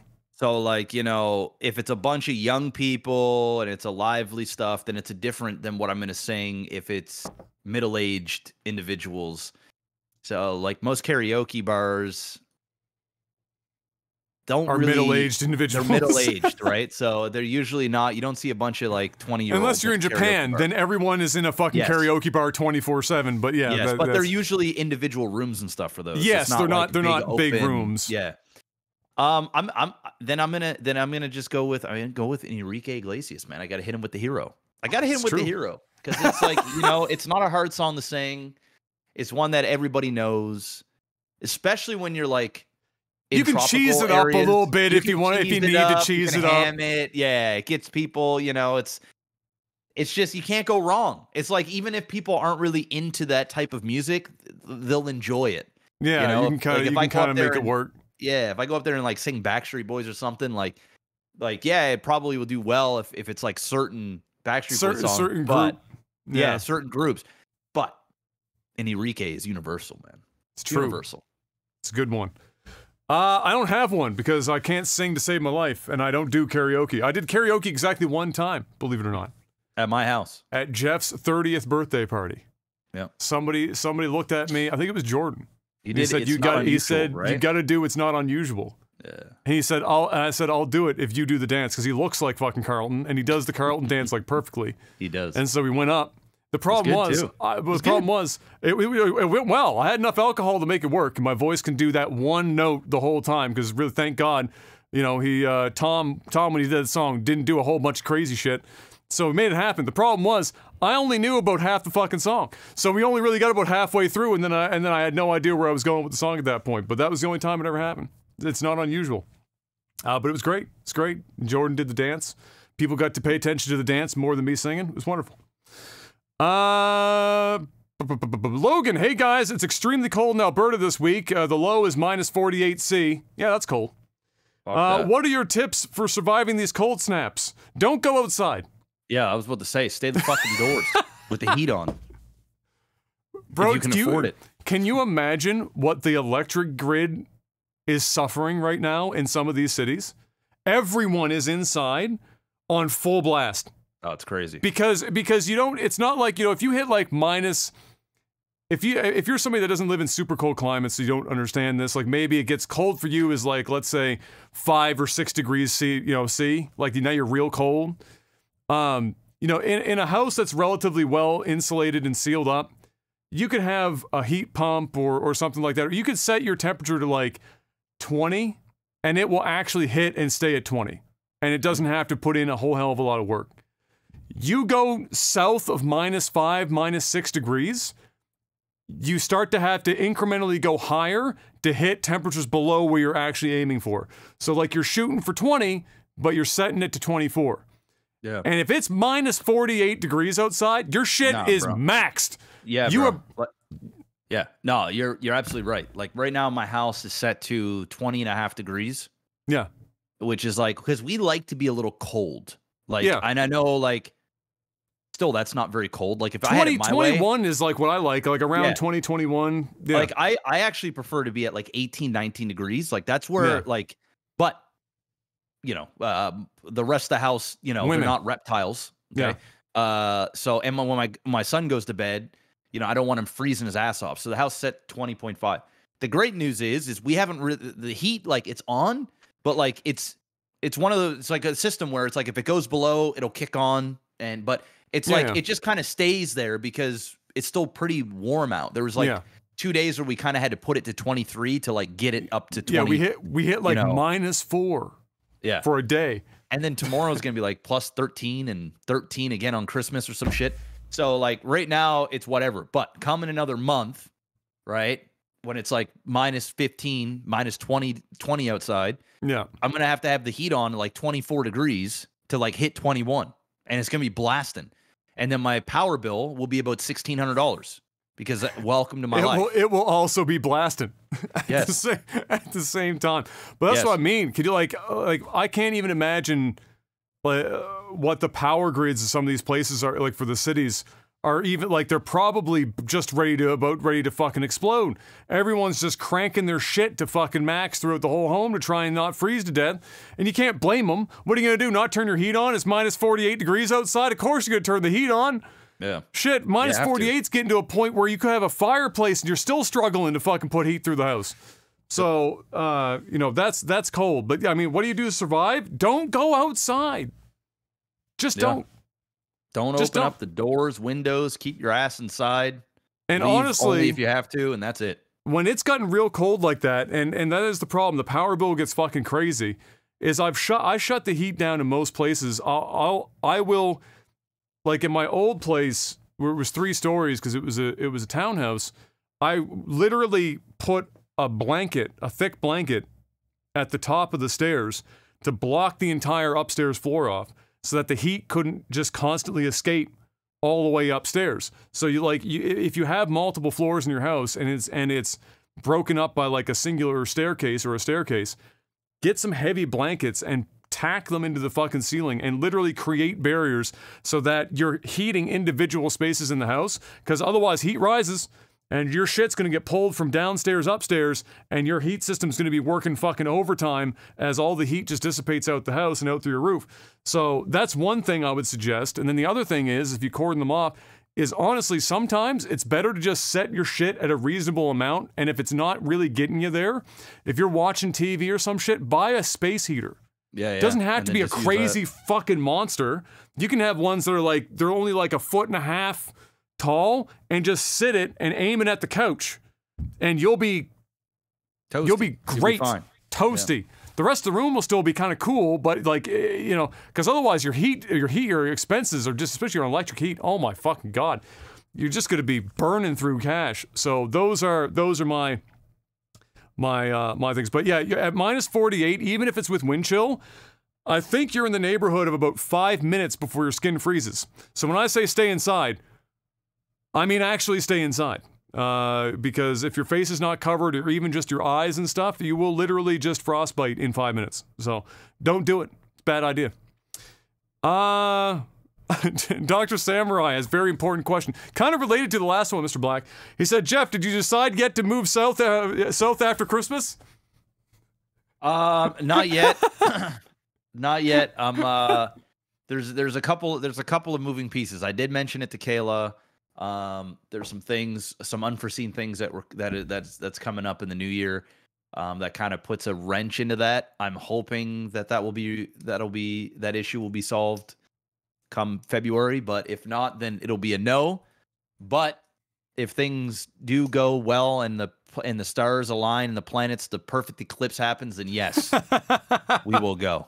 But as of right now, it's not looking so good. Let's see. Volkus asks, favorite family holiday tradition?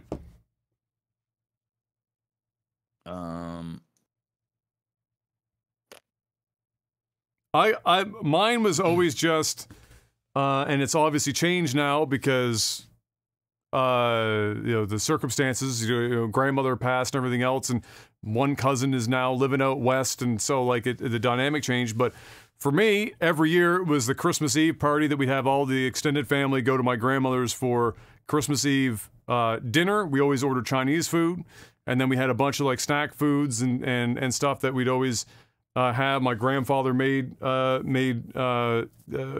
finger foods and things like that, and with the extended family would exchange gifts. So the stuff that you'd get from like your mom and dad and Santa when you were very young would come Christmas morning, but you know, aunt, uncle, and grandparents would happen Christmas Eve at this party, this get together, and that was always like I thought that was better than Christmas, and so it was that, and then for many years, one of my aunts used to always take me and my cousins Ben and Kayla out to the whatever Christmas production Neptune Theater was putting on every year.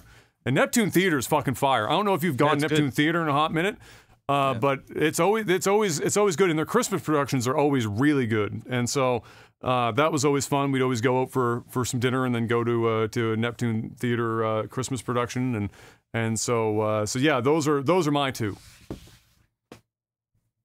Nice. That changed though. We haven't had it's been years now since any of that's happened, but yeah. Yeah, I mean, my shit's. I mean, yeah, I used to be like, I don't know, man. We're kind of the same way. Like, the last couple of years, our tradition's been fucked because of COVID, and this year, things are a little bit different. Yeah, I'm just trying to think, like, what I do that is traditional now. Like my mom, my sister will be here Christmas Eve and we'll spend the night. Mm-hmm. So they'll be here Christmas morning. They've been doing that the last couple of years. But yeah, we open up presents every Christmas Eve. So it's very similar. So like Santa comes in the morning. But we kind of give each other gifts and do all that stuff Christmas Eve. So typically my gifts, my wife's, my parents, all that stuff, it all gets opened on Christmas Eve. And really Christmas Day is really about the kids. Yeah.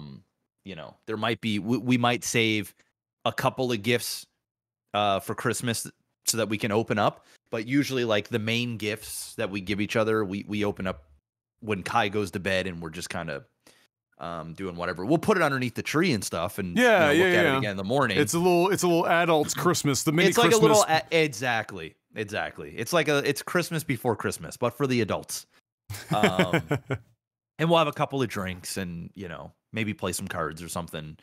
But yeah, I haven't really very similar. Like we haven't really had any major Christmas traditions. Like before my grandmother died, we would go over her house and do all of like the whole family. Like she was the centerpiece, right? So we all like, that's what I really enjoyed. All my cousins would be there and fucking, it didn't matter. It was just fun. But when she passed away, our family just kind of like, I think the first year after we all kind of got together just to like kind of, I don't know, pretend like everything was okay. The same. Like we can do this still. But then after that first year, it was just like, yeah, everybody just kind of drifted, Everything changes, and you're kind of at you're probably within another year or two of starting your own because now you've got Kai, and so this is like the purgatorial time. You're in your 30s, and everything is shifting now where your grandparents are gone, and for the most part, and mine are, and now our parents are becoming the grandparents, and we're becoming the parents, and our kids are becoming the kids, and so there's this weird middle ground where unless you're cranking out kids at like 22, you've got like this weird middle ground where like the traditional stuff kind of gets spread thin, and then new stuff, new traditions. This is the person's house we're going to. This is who's all coming over. These are the things we're going to do. All that new stuff happens afterwards. So, that'll... For me now, like, I just enjoy some time off and just being around family. Like, yeah. And I'm a bit of a Grinch. Like, I just am. I've always been that way. Like, I don't really... I'm not really a festive guy. I don't, like, skip around the house and, I'm not, like... my wife makes me wear like we all. I guess this is a tradition. We every dress year. Up pictures? We all wear the same basically Christmas outfits. So every year, Kayla goes out and gets us all something at a store, and then we all dress up together. So like that's fun. But like outside of that, I'm a bit of a Grinch, man. Like I wish I wasn't that way, but like I just like I don't know, man. That might change in time. I think you like hosting. You like hosting stuff, like you do it with UFC events and things of that nature. So I think in a few more years, maybe you'll do a hosting thing, and it's only going to take one to go really well, and it's going to feel, and some of it too is just you have to be a pretty positive, pretty you're a special type of person to be going through what the world is going through in the last few years and be able to still get really excited and jovial and happy and whatever and not let everyday shit creep in. The last couple years, man, it's just been brutal. It's just been fucking shit. Oh yeah, it's just been so bad. Like 2022 sucked. Like I actually think it sucked worse than 2021. Like it was just bad. Like this year sucked dick. Like I've been through more shit in 1 year than I have in a while. Like in some ways, like some things came to a close and it was good, but like other ways it's just like, and then I'm just trying to get reacclimated into like life. it's weird. And my son, he's turning 4. Bro, I haven't seen the last time I saw your child. Exactly. M was still picking your child up. Exactly. So what does that tell you, right? So like it's crazy, and like for him, it's he hasn't been around many kids. Like he hasn't had a childhood like you and I had. It's just fucking weird. It's thankfully, weird he's times. he's still at an age where he's not going to remember. Any of this. He won't shit. remember any of this. Yeah. No, he might. No. There might be like picture memory, but that's about it. And he's still good enough about like he still had enough time with other kids in the neighborhood where he's socially going to be fine. Yeah. It's just like it's going to be a different, and maybe in some weird way that might work out to be a positive for you because he's going to end up being more of a homebody. It'll be less of a problem. Well, there you go. There you go. I don't know, man. 90% of the kids that live here are all girls. And I'm telling you, it's going to be some trouble, man. It's going to be some trouble. And like another 10 years, it's going to be some Assuming trouble. they all stay and live like and continue to be there in I suppose. Yeah. But holy shit. That's going to be some shit. Yeah. You're going to have to keep an eye on that boy. Yep. He's going to be crazy. Last question. Let's see. Oh, Kalutzi is adding to this question. Said, what's the least favorite family holiday tradition? Also, happy holidays, you guys, and thanks for all the entertainment you've provided over the years. You're both awesome. Thank you, Kalutzi. Appreciate that. You've been around for a long time. We appreciate you. I will say it's kind of a more new tradition. So my mom's sister, so my mom has 2 siblings. My mom's sister, her older sister, had her literal coming to Jesus moment probably about 5-6 years ago now. Probably time is weird, so it's probably more like 6 years. Like 6 years ago. And like a lot of people that are her age, so she would have been like pushing 60 at the time.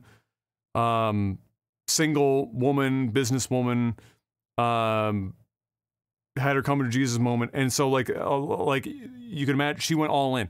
Like she went all in, and she has my mom as like the thing to look to, right? Mom's the minister, so she went like hard in the paint to the point where like at one point we had and this was probably about 3 years into her having her come to Jesus moment, probably 2019. She decided that at the Christmas Eve party, she handed out these little pamphlet things, and they were hymns, like Christmas hymns, and that we were going to sing one of them. I can't remember which one. Every year it was a different one, and nobody in this family can sing, and nobody wants to sing either. But like, what are you going to do when your aunt is sitting there handing the shit out, and you're like, okay, fine, all right, let's get it over with. It's the season to be jolly. No. This is like Psalms. This is like out the Bible hymns type shit. Oh, okay. Yeah. So so we're all sitting there with their pamphlets, and God love her. I love my aunt, but it's like nobody is there to sing hymns. Like we're all very Christian people, but none of us can sing, and none of us want to sing. But you can't say no. So you all just take it, and you're singing it, and then you're all trying to you're hoping for it to fucking end. You're like, come on. It finally gets over, and then we can move on with our time. But so I wouldn't say I hate it, but it's definitely not. Yeah, I don't have like traditions I don't like. I mean, I don't like I mean, I don't like going out and shopping. I mean, I tell you that. I mean, that's an obvious tradition. I am not a fan of that at all. I'm not a fan about how much money I have to spend every year at Christmas. It's actually ludicrous. I mean, I don't have to, but like I've kind of set a standard now that like, you know, I've kind of put myself into a corner. Yeah, I mean, I don't think there's anything that I don't really like about there isn't something that I have to do every year, because I'm the type of person that's like, dude, if I don't like doing something, I'm just not gonna do it. So yeah, but I will fuck with your brain. Okay. So I coming to Jesus moment. Okay. So like the last 3 months, I've been at church every Sunday. I've known that because you single mentioned it in Sunday. passing on Twitter or some shit one day, and I went, Yeah. I did tell. I was And looking at my phone. I put my and phone down. so- I went, wait a minute. What the fuck? Yeah. So for those who don't know, I'm not a religious guy. I'm still not. Like I go to church because I wanted to spend more time with my dad. So And your dad's been going to church for a long time. and now. my dad has had a come into Jesus moment, right? Yes. So like at one point in his life, you know, it's just boom, just like flip the switch. like 15 different years guy. ago now, something. Like. Yeah, a while ago. Yeah, about 15 years. So, you know, my dad, he is in charge of all of the production side of things. So what he does is, and they got crazy setups there, man. Like I'm telling you, there's equipment there that make you jealous. You're going, whoa, what the fuck is going on here? Dude, churches don't skimp on audio video equipment. Bro, this is some next level shit. So he does all the live streaming and stuff, like, cause they broadcast it out to people that can't make it to church, and they've got all this stuff. So he asked me one day to like go in there because he was having some problems with their stream and stuff, and I'm like, Dad, like, you know, I'll help you out. Like I stream for a living. Like I know how to make the shit look. And I went on their stream and I'm like, man, this shit looks bad. Like it's just not good. I mean, it was fine for what they were doing, but like I'm like, bro, you've got the equipment. It's like having tens of thousands of dollars in audio and video equipment, and you just don't know what to do with it. And you're using it like it's a Blue Yeti. You know what I'm Right, saying? yeah, Like you're just yeah. not, you know. They did have things set up correctly, and they had a very impressive setup and stuff, but like it just wasn't implemented the best. So I went there 1 week to just go and rehaul the whole streaming stuff, like the quality and stuff. And I sat there for a service, and bro, Jeff had a come into Jesus moment setting up an OBS stream. I had a come into Jesus moment when I saw how entertaining this fucking church is, man. Black It's probably Baptist, right? Yeah. Oh, okay. hell yeah. It's like, it is like. How big are the hats? It's not too bad. Some of the women wear really. They go all out. Some of them go all out, right? How many men are arguably pimps? Not that many. Not that Okay. many. Like my grandfather doesn't go to that church. He goes to a different one. He's a deacon at a different church. Okay. But my grandfather would look like a pimp. And there's a couple of them. There's definitely a couple, but it's not like it's not. They're usually too crazy. the older crowd. It's older. It's the older yeah. crowd. Yeah, But yeah. my God, bro, I went 1 week, and I said, man, and I looked at Dad, and I could tell, like, at the end of it, when I was all said and done, Dad was just happy I was there, right? Because if I were to ask my dad's like, you know, and my dad told me, he's like, man, I've been praying for the day that you'd start coming to church and blah blah blah, and I just kind of let him, you know, I let him live his dream, his life. So like, but like, I'm not gonna sit here and tell him like, bro, I don't believe in God, man. Like, I'm just like, I'm here. I'm more here to hang out with you and then, you know, help you out. And it's peaceful. Like there's just something about this church.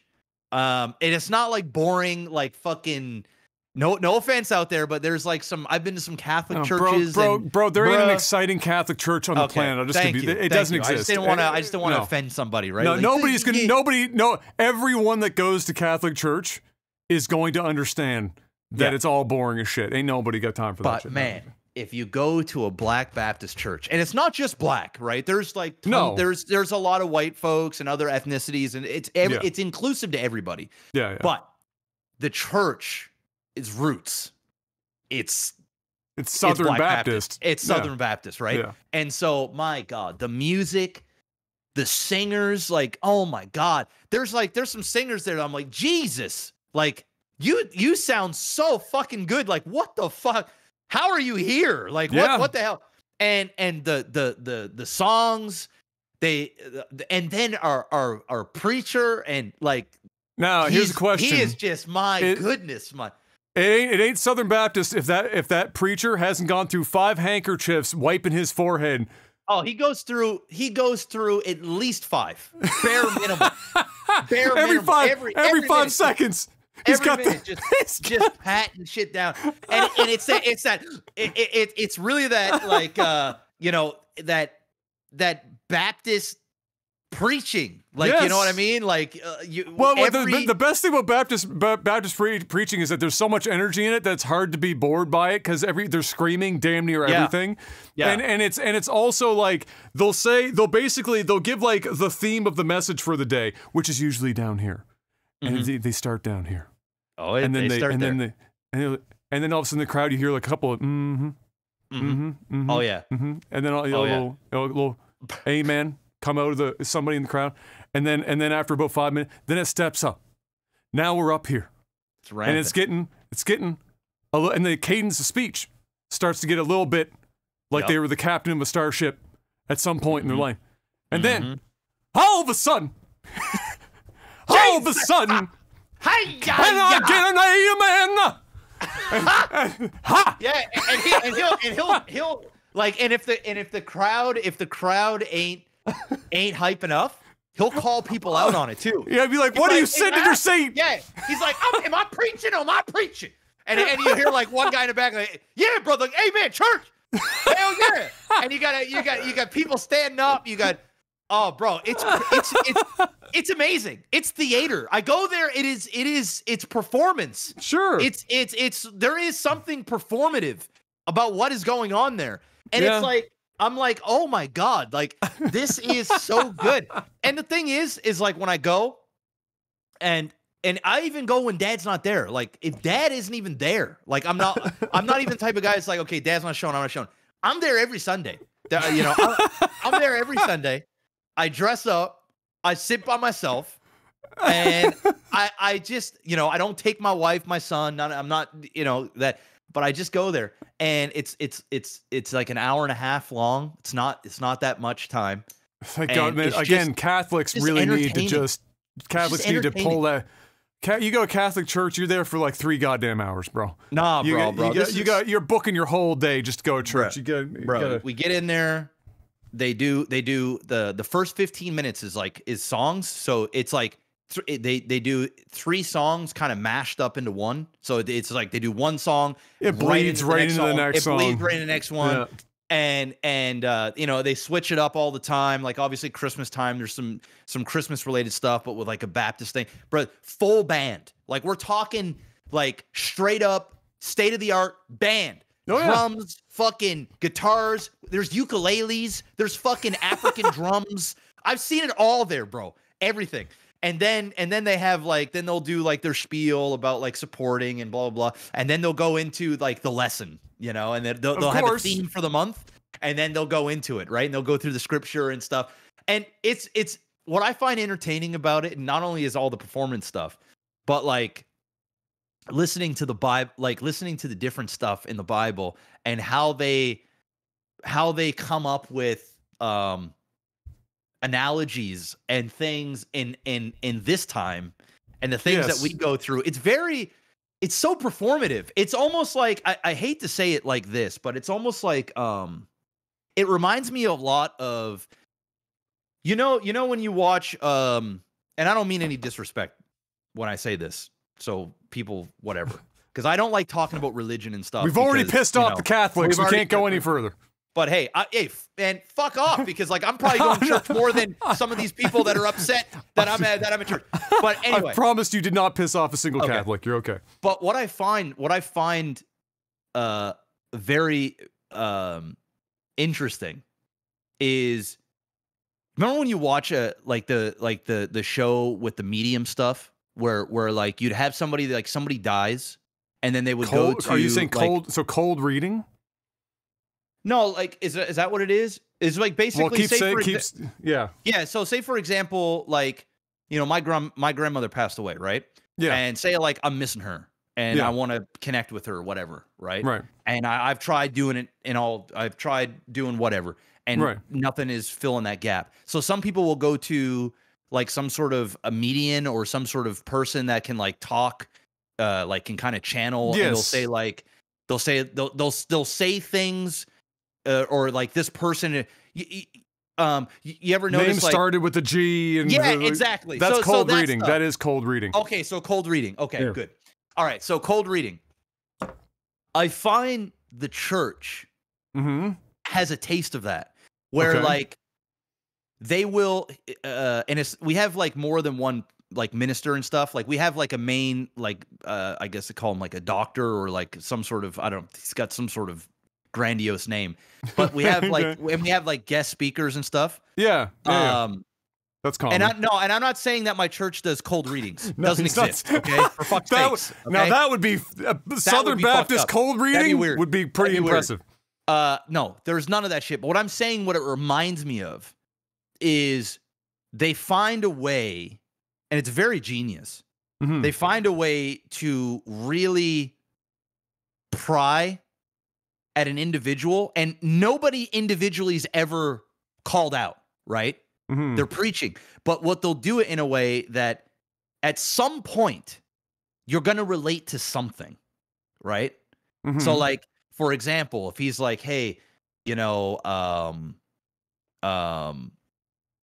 you know, maybe you're spending too much time on social media, right? Mhm. They'll say things that like are very broad that like I think the vast majority of people can relate to. Mhm. And I find it, I can almost see, and I don't know, that's the thing. That's the beauty. And I know I'm kind of rambling here, but because I don't really have anybody to talk to this about.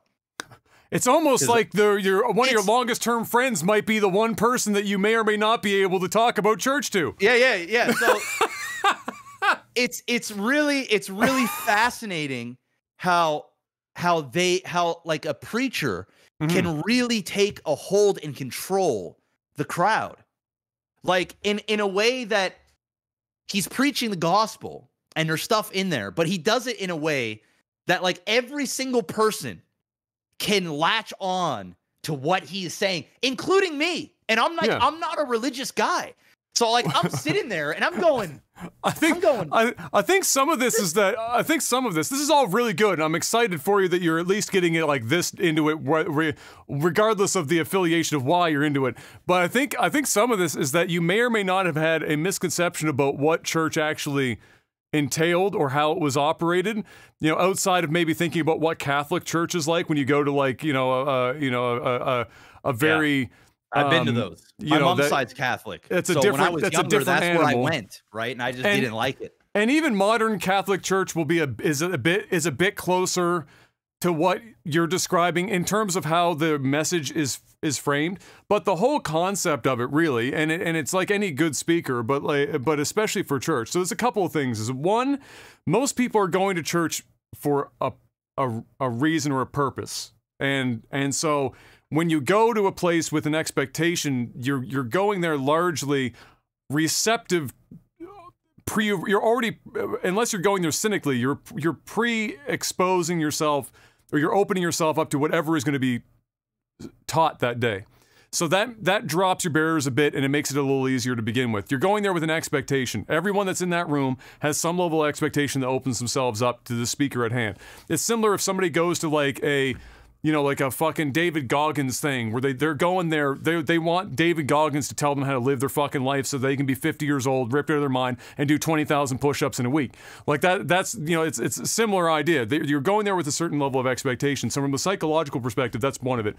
Secondly, the Bible is literally, if you had to distill it, it's living for dummies. Like if you were going to sell that on a shelf and not call it the Bible, it's living for dummies, and it's done in such a way that's a bunch of letters and stories that are like any story. So even if you took it outside the concept of the Bible and you just said like of Mice and Men, the book, like it's been taught in every fucking school for like God knows how long.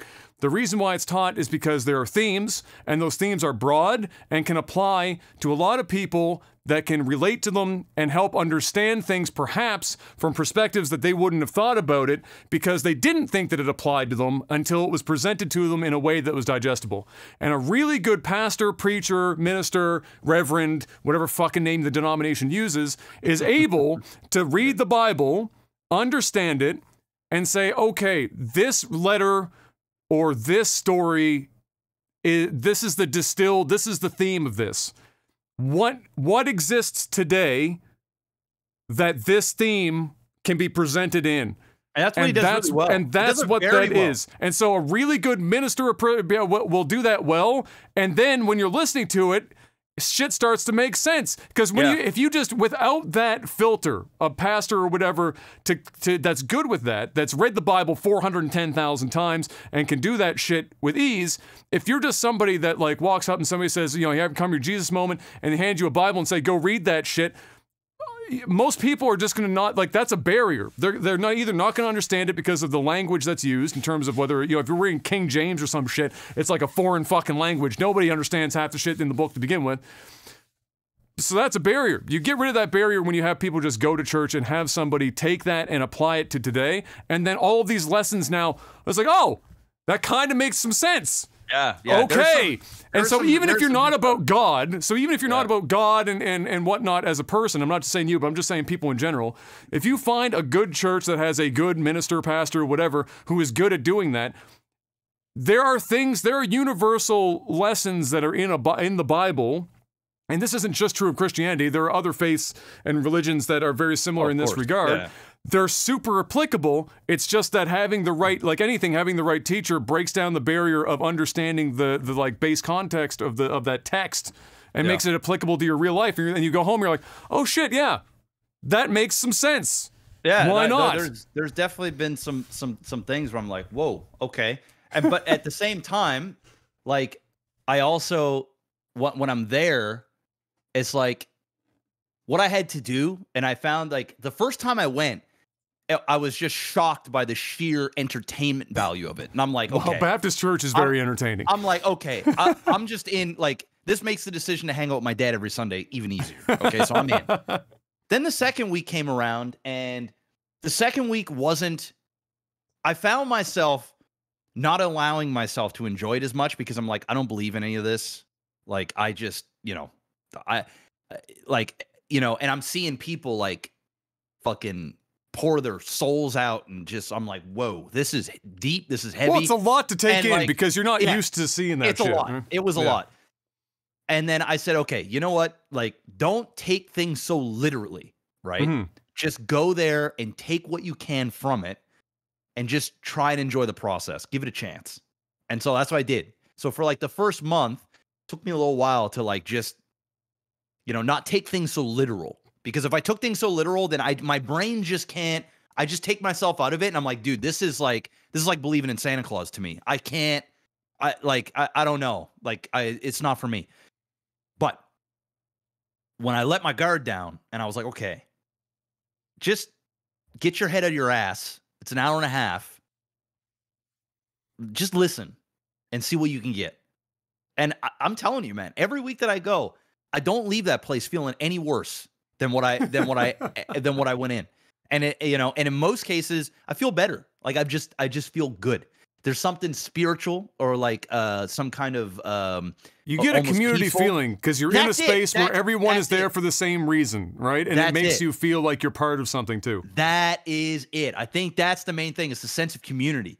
And then being around people like me, being around my dad, there's something about it. And I can also help with the production stuff, so like I'm not like dead weight there. Like it's not like I'm just because I feel guilty sometimes where I go in there. I'm like, I don't really believe at the core of what they're really saying. They'd be more excited they'd be more excited that somebody like you is walking through the front door than somebody that's already like all in on the shit. Because for sure, and they don't push anything on me either. Like my dad doesn't push anything on me. Preacher doesn't. Everybody there, and everybody's super nice. Like I come in every week, I sit by myself. Sometimes people come up, say hi, give me a hug. I don't know who they are. Like everything is super chill, right? Or I'm like, hey, he's like, oh, you're Miles' son or whatever, right? And it's like a extended family. So I really do enjoy that. So this next year, I'm actually gonna try and be part of the production. So I'm gonna try and help. Like, I might actually man some controls instead of just like kind of be there. So I'm gonna take the next step next year. Okay. And see Miles what's ain't going gonna on. know what to do with himself here. So in a year's time, this time next year, you can ask me how's church going, and I'll have an update. And I'm the type of guy too. Like, when I commit to something, I told myself, Oh, sure. when I commit to something, that's it. I'm in. So like I told myself, I said, Jeff, can't tell your dad that you're gonna start going to church, and you can't start going to church and then say you're gonna go and then not go. Like, I'm going, and I go every week. So unless I'm traveling, then I have an excuse. But outside of that, it is what it is. So anyway, sorry for that tangent. No, everybody. that's fine. When you brought up coming to Jesus moment, I'm like, I haven't had a coming to Jesus moment, but I am in church. You've had a coming to Jesus' house moment. There you go. You walk through the front door. Black Baptist Church. Even if you don't have one in your local area, search them on YouTube. And there's tons of the stuff out there, and you'll know exactly what I'm talking about, man. The shit is like, it's theater. It's incredible. It really is. When people have asked me, because I haven't been to church in fucking 15 years now. Why haven't you been to church? I said, well, I haven't found a church around here that I've enjoyed going to, and that's the most important thing about church, is that if you go somewhere where you're just not vibing. Like a church, I hate to use that fucking Zoomer ass word, but it is a vibe. You go in and there is a vibe to it, and it's not to say that one church is better than the other. It's like anything. Well, it's what you connect to. There are people involved. You're gonna go somewhere where you feel like you have some sort of connection to it. So, I always say, if you're looking to do it, I've told people, don't just immediately pick up the fucking Bible. Just go explore churches in your city. Bible. Go explore churches in your city. Just go to take a service. Do give it like 1 or 2 services at each place. Yeah. Make sure that you're seeing the main person, because sometimes, like Jeff said, they'll have a guest speaker, and so make sure you're getting their regular guy or girl that's doing the services, and check it out, and then see if you find something that fits your piece, and then just start there. And if that's as far as you go, then fucking who cares? Whatever. Take it from me, guys. I'm not a religious person. I'm not. Like, I'm more, I guess, spiritual. Like, I'm, but I'm not. It's just not who I am. And take it from me. If you find the right one, it'll just make you feel good. But you gotta be what Adam said. You gotta be receptive. Like, you can't, if you go in there just full guard up, like, you'll find reasons to hate everything that's happening around you. Exactly, because you'll look at and there's still things that I see there. I'm like, or I hear certain things. I'm like, ugh. But I'm like, Jeff, that's just one little blimp. Okay, let's look at the grand picture here. Okay, stick to it. Stick to it. It ain't gonna hurt you. I did the Catholic Church thing. We were never Catholic. I did the Catholic Church thing a number of times. That shit just puts me to sleep every time. It's too much. That is performative, because there's a lot of like ritualistic type stuff of the timed sitting and standing and the repeat back. And so if you've never been, it's really uncomfortable, because you don't know any of the ins and outs and the flows, because most of the people that are in these Catholic churches have been going since they were a kid, so they know everything. So it could be a little bit. I don't eat the bread. Daunting. I don't drink the purple juice. I don't do anything. You don't have to. They just make it available. Yeah, they make it available, and they don't force it down your throat. Like, it's just there. You can take it on your way in or not. And that's what I liked about. That's what I like, is nobody's telling me I got to believe in this and that, and I got to do this and that. Nobody's judging me. I just go there, and it's my entertainment for an hour and a half. It's peaceful, and what you are describing right now is actually what Christianity is supposed to be. You're supposed to simply lead by example, and people come to you instead of you going to them. It's the polar opposite of every fucking person that's ever knocked on your door and tried to convince you. It's the polar opposite. You just live your life, you do your thing, and then people come to you. That's the whole idea. And that's the same thing with the church. You provide an environment that is open and welcoming, that is not judgmental, because as well, God is supposed to be the only person in which that can cast cast judgment. You're just there to open your doors and bring people in and make sure they're comfortable. And that's complicated. And then they get what they get out of it, and that's complicated as it's supposed to be. As it gets, yeah. But a lot of churches miss that shit because, unfortunately, like I've said this a lot of times in a lot of discussions on my stream about religion and stuff, is that as soon as you involve people, shit gets fucked up. And it's just, and even as something as simple as being the head of a church, pastor or whatever, people get this real, they get it's a modicum of power. And then it just bleeds into it. And so when you find a place that doesn't have that, and it's just it's what it's supposed to be like, and you'll know it immediately. It will be very apparent when you go into a church. The difference between a place that's being ego run and is ruled with an iron fist, and a church that's like the one Jeff is describing, and the one I went to for many, many years before they moved, which wasn't Baptist, but same idea, full rock band. Paul was one of the greatest drummers I've ever seen in my life. He also didn't have a neck. His head just went straight to his shoulders. He was a fucking rock.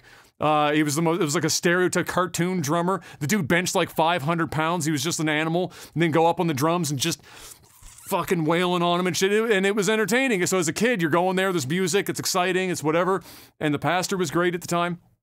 And so you find something like that, it will be a totally, because it's true, like a lot of people get turned off of any religion, not just Christianity, any religion, because so many of their experiences are negative, either because of family forcing it upon them, or because they're like, it's like the vegans coming for you and reminding you every 5 seconds that they're vegans or CrossFitters, and like, have you ever tried veganism and CrossFit? And you're like, no, just please shut the fuck up. I don't want to steam, my vegetables. Nah, I will tell you, if at any point somebody tries to sway me to do something that I'm not getting to the finish line myself, I'm out. The moment somebody preaches to me by myself and like, you got to think this way and I'm out. Get the fuck away from me. You're done. I don't get any of that there. So I'm sticking with it. That's it. And on that holy note, it's time to end the podcast for this week. And the completely made up arbitrary date of Jesus' birth is coming up. So enjoy that one. And we will see you guys after the holiday for another Technical Alpha podcast. Thank you so much for yet another year being with us, supporting us on Patreon, and we look forward to doing some more, and we'll see you on the other side. And until then, guys, have a good one out there, whether you celebrate whatever the fuck you celebrate or not. Just stay safe out there. And stay warm, for God's sake. Space heater. And no Jack Astors. Peace. Peace.